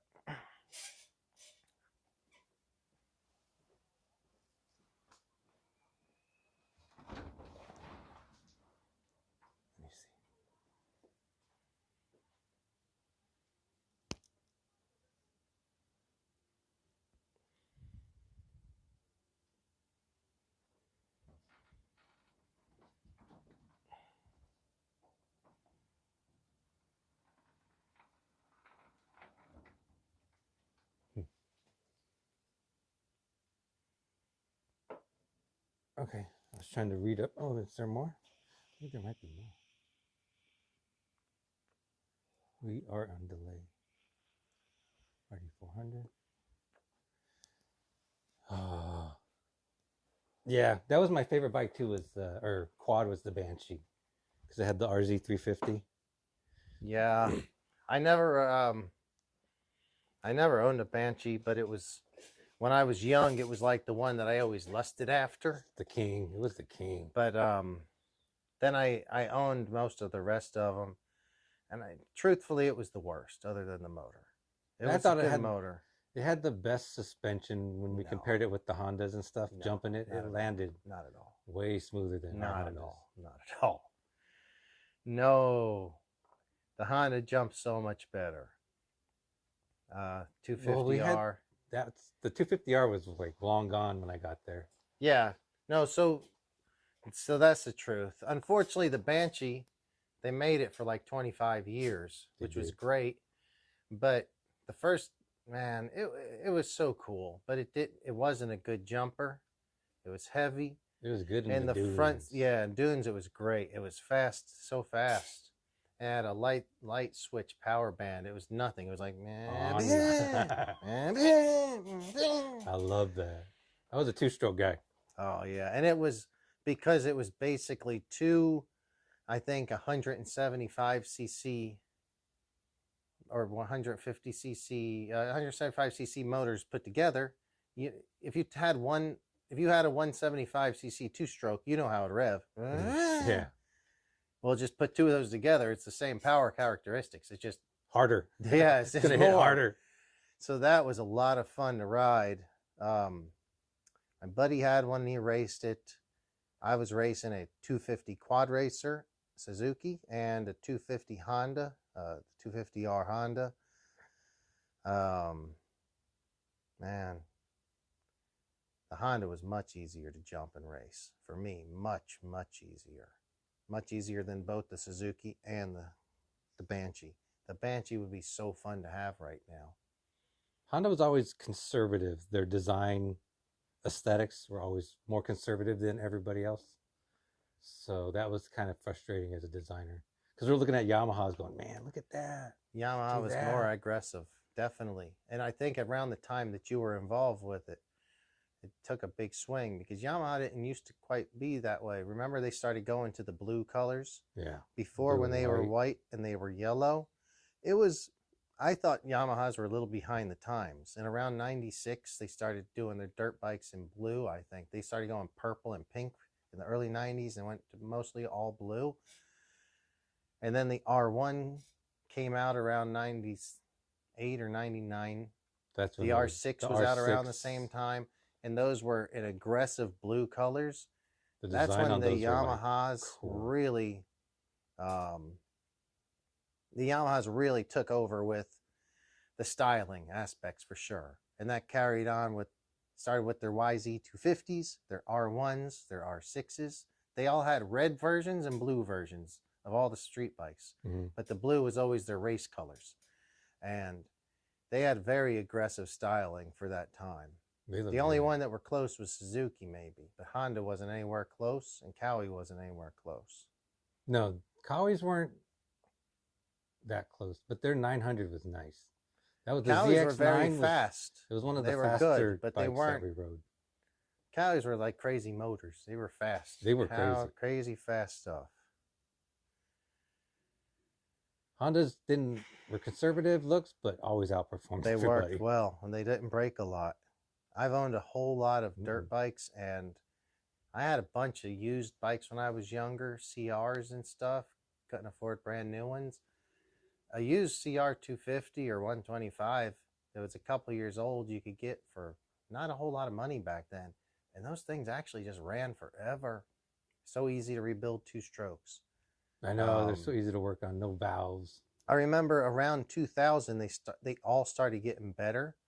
But I worked in a dealership starting in 1994 or 5. And we had Suzuki, Yamaha, KTM, and Suzuki, Yamaha, KTM. Not Honda. Suzuki, Yamaha. I'm just forgetting something right now. Honda, Suzuki, Yamaha. What's the other one? Yamaha, There's 4 Japanese Kawasaki. brands. Oh, Kawi. Yeah. There's Kawi, Suzuki, Yamaha, and KTM, not Hondas. And the Hondas were so much better. The motocross bikes could last 3 or 4 or 5 seasons easily.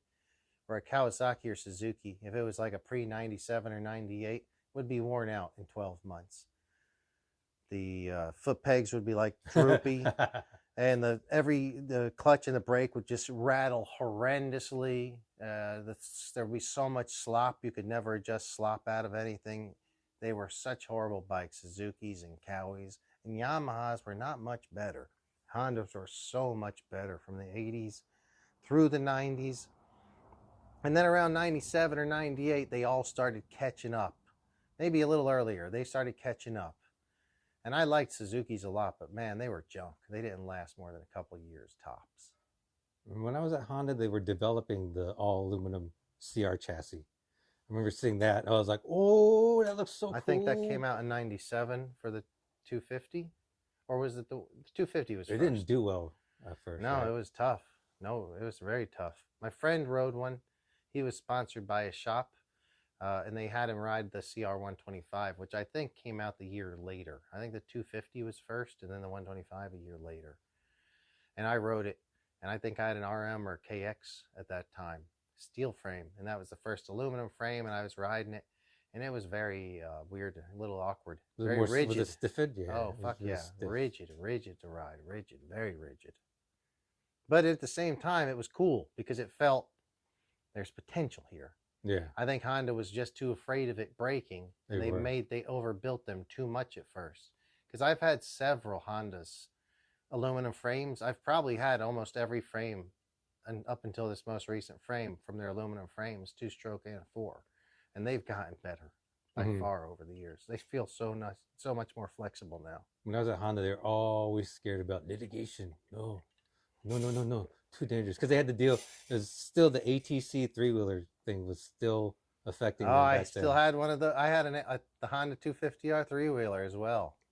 They were still scared about that. Oh my, I love those things. I love all that stuff. I had a Quadzilla, the Suzuki 500 Quadzilla, Quad Racer. So I had that. I had the 250R 3-wheeler.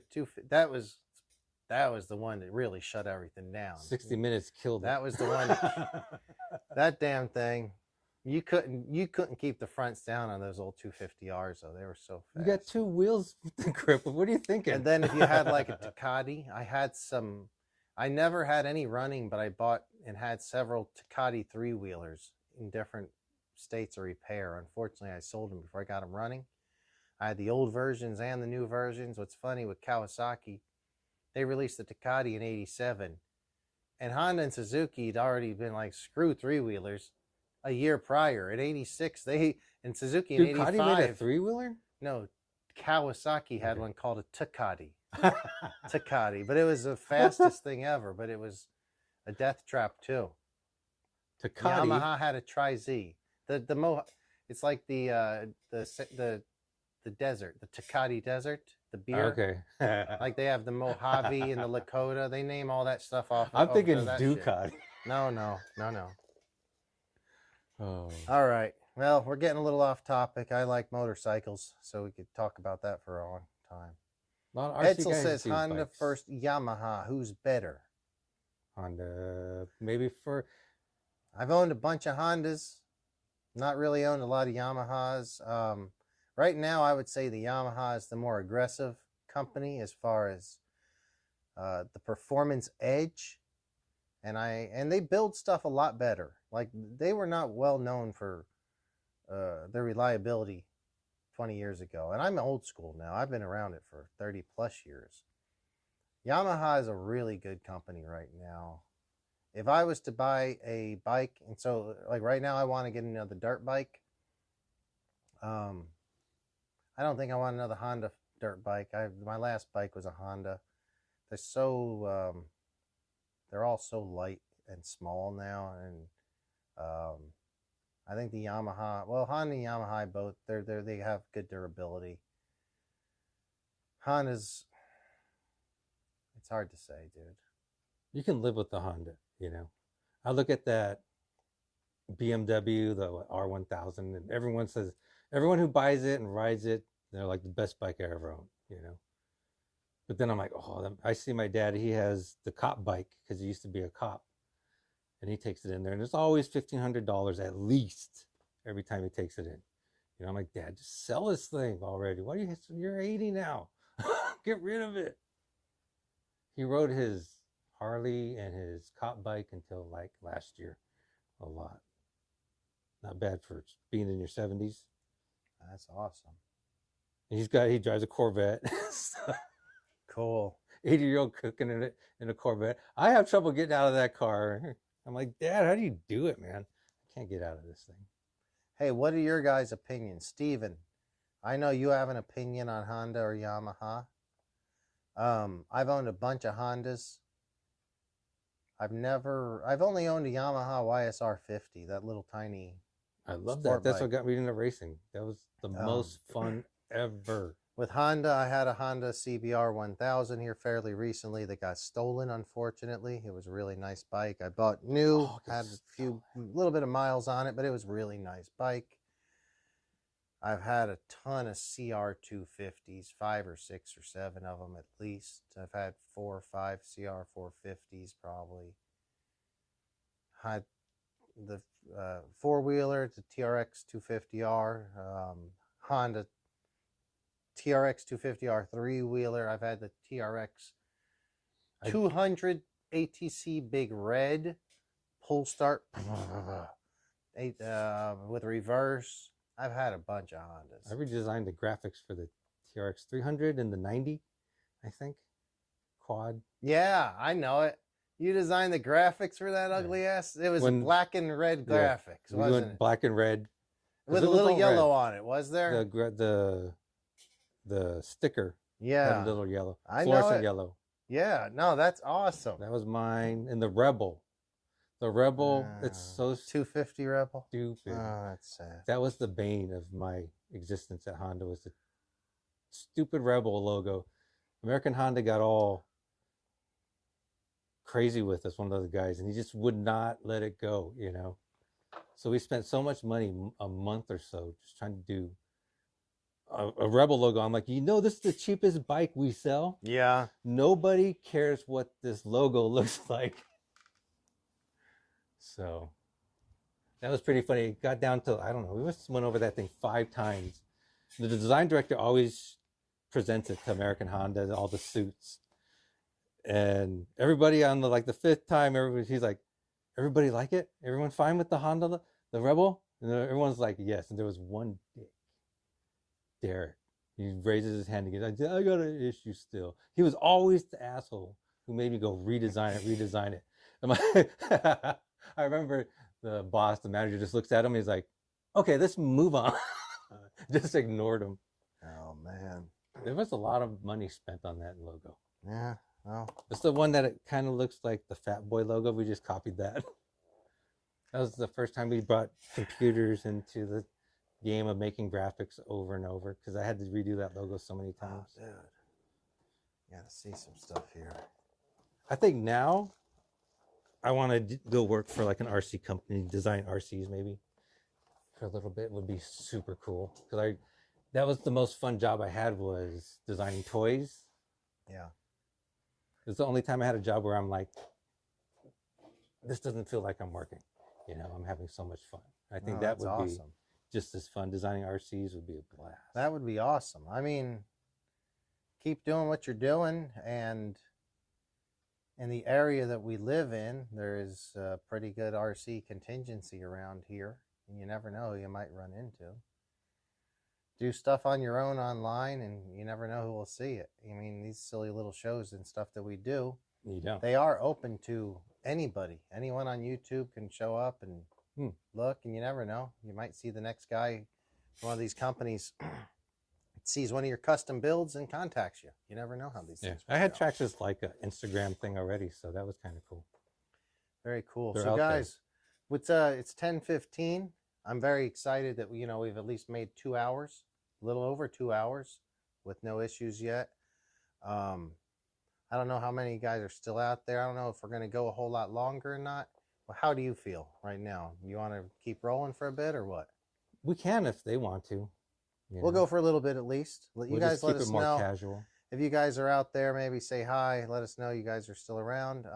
We do appreciate you guys tuning in tonight. It's been a whole lot of fun. Thanks to Kevin for the short notice. Thanks to Edsel and Kevin. Both were here yesterday. It was a whole lot of fun with Edsel and Kevin. And hopefully we'll get Chelios back in soon, probably next week.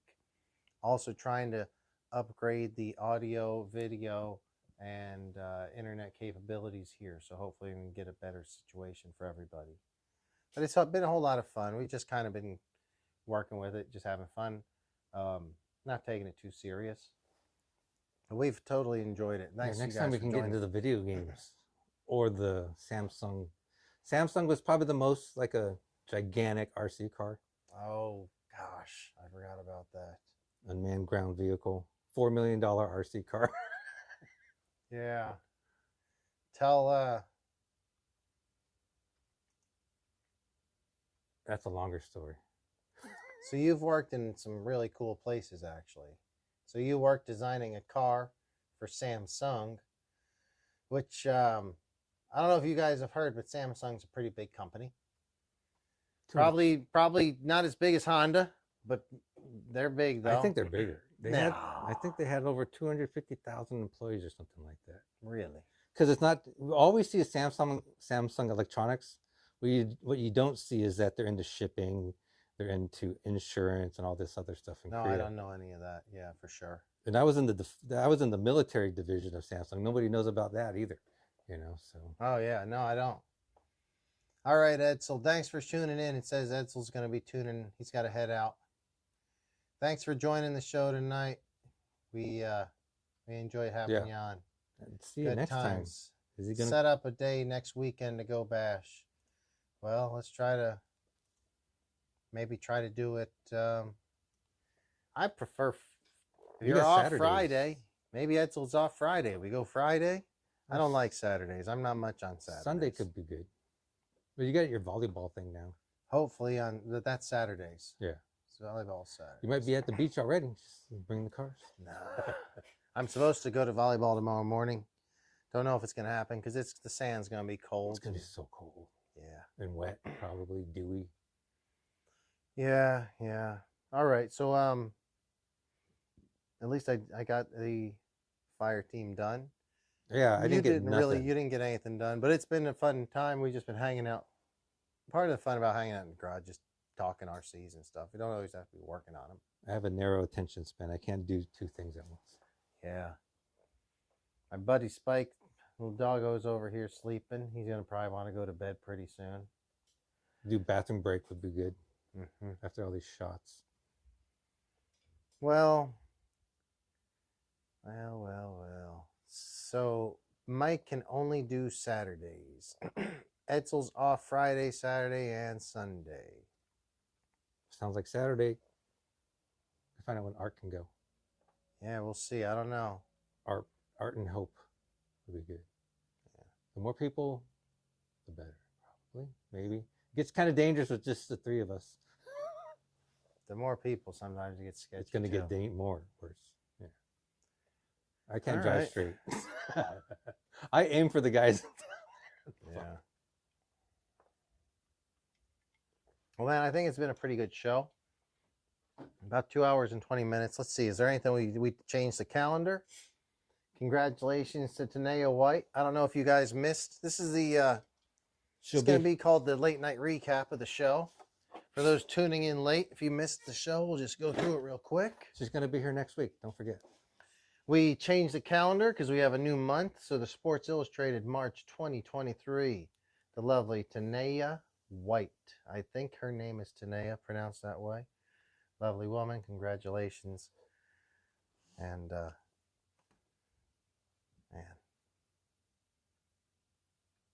If they're on this, they've already hit the big time. They're so big. I have a motocross calendar for you, actually. Very cool. I got sent. I'm like, ooh. I was going to show, I was checking earlier to see, when we were talking earlier about motorcycles. Oh, it's right here. This is all motor. Check this stuff out. You remember the Suzuki B King?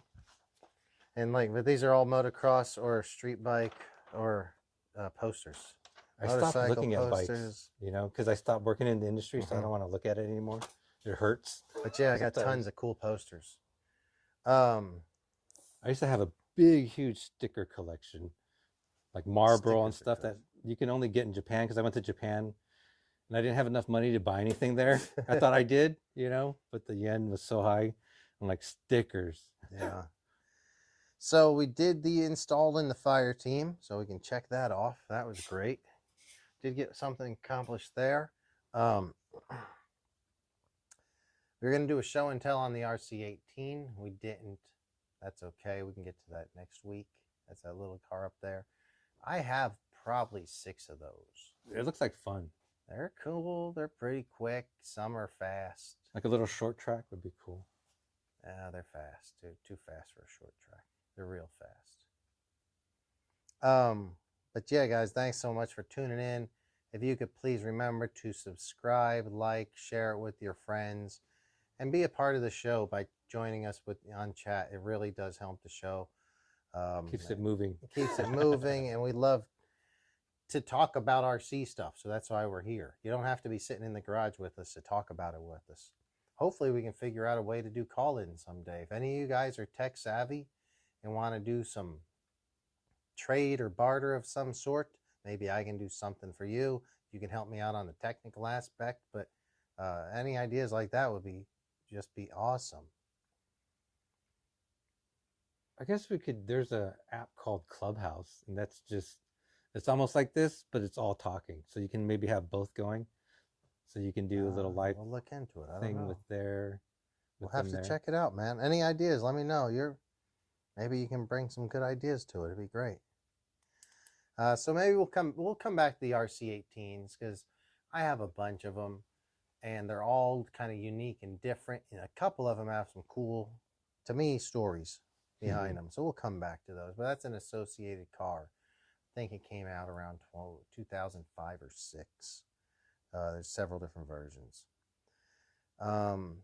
We kind of did the outside the hobby interview. We didn't do the rants. We didn't do rants. That's okay. We'll get to that.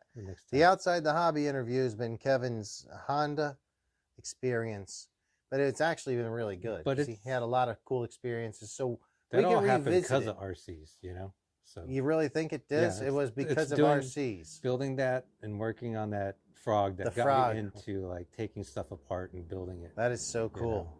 So, you know what? Maybe we'll bring a frog in, and that would be bringing me back some memories. I might cry. Oh well, we won't do that. But no, that's great. We'll continue on whenever you come in. I'm sure you can always just, when you get a good idea for a story, jot it down, and we'll talk about it the next time you come in.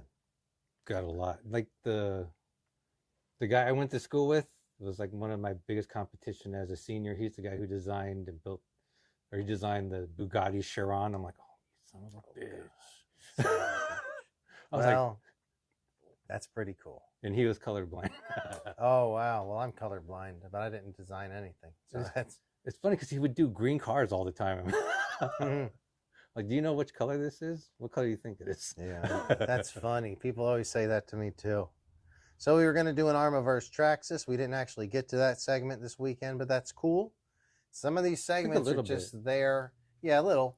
A lot of these segments are just there to kind of keep the show going if it slows down too much, but we like to be kind of off the cuff and roll with it, especially when you guys have a lot to talk about. And we had a great chat group earlier today. You guys had a lot of chat, a lot of talk. We appreciate all you guys talking out there. Steven Smith, Edsel, Pirate Mike, Aftermath, Moto MXRC, everybody that always has supported us. We really do appreciate it. We were going to do some Ask the Audience, Garbage Pail Kids or Scratchers.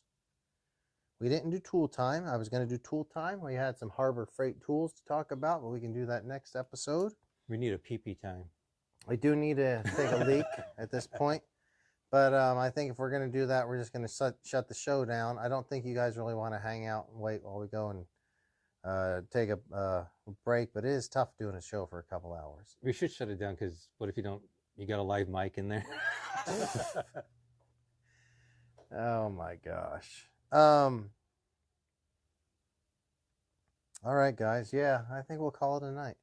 So it's been about 2.5 hours in the JBRC garage. Time is 10:20. I think we started at 8 o'clock on time. Oh, Pirate says to pencil the pirate in for next week's nostalgia to new RC action with maybe a special RC guest. Wow, this is Pirate and RC guest. pencil Mystery? the pirate in. So pencil him in means he could be scratched out. That doesn't mean ink it in. That's not. So let's lightly pencil you in for next week. Nostalgia to new RC action, comma, with maybe a special RC guest. You know what? This is like That's a good This is tease. mysterious right here. I like it. Well, I like it too, except we'll have to figure out what it is. That's Because- what I like. The mystery. Exactly. All right. Well, Pirate, let's talk. We'll talk maybe tomorrow and see. Maybe this would be a great idea. It is a little bit mysterious. I got to run it past the network bigwigs, the executives. I don't make all the calls here. Yeah. I'm in the on-air guy. I don't get to make You're all behind the the calls. scenes. But I like the idea, Pirate. You're just a pretty face. Yeah. All Dude, right. I didn't even notice your garbage pail. Are those real ones or re-released ones? These? Yeah. Everything is real and real. So these are real, but they're new. Okay. These are real and new. I have a bunch. I have old ones. I If have you have the new old ones. ones, they could be worth a lot. I have hundreds, thousands of our garbage pail and wacky packages. Because there's a show on Netflix, The Toys That Made Us or something Oh, like wait. that. He says, and maybe a special RC guest. It's not a guy. It's a car. Oh. That's easier to understand. And I think that would be very cool. I like that tease. Mike knows how to tease. I got excited for a second when he said it's not a guy. I'm like, it's a girl. Also, if anyone out there is watching and is single and is a woman or not single, I don't think Kevin cares. I don't care. I like Single or not. I like a goalie in the goal sometimes. He's available, I think. Look, and I also found this, my Sky RC GNSS, so we can do our speed runs and see who's got the fastest Creighton Ooh. and who's got the fastest fire team between you, me, and Art. We Hopefully, could do Moto MX Aftermath Moto can get involved too with some of that stuff because he's got a bunch of cars. We can get him on the times too. We'll need another guy who has a Creighton 8S mini 8S. The 6S turned into an 8S. Well, you already have two of them. We need one more. I'm not doing it. You got two of them. If maybe Steven Smith has it, I don't know. Two is enough to race. It's all good. I'm competitive. All right, guys. Well, we're coming right up on 10:30. It sounds like a good time to end it. Do appreciate you guys tuning in. I had a lot of fun. I'm glad that we didn't have a technical difficulty up to this point. It's getting better. Hopefully in the future we'll be able to have an extra guest on, so we can kind of rotate out when we need to take breaks, and we might be able to run a 3, 4, 5 hour show if we had a few more guests on. But we would have to, with 2 people is about all we can do. It is a lot of fun. If you can please share the channel, subscribe, give it thumbs up. Check me out on Instagram, JBRC Garage, the same name. This is Kevin. See you. Kevin CU on Instagram. Cool. It's been a good time, man. I think we'll probably do this again next Friday. You said Pirate, you said next week. So Pirate, I assume you're getting into town on a Friday night, because I'd prefer to do these shows on Fridays. I think they work better for most people.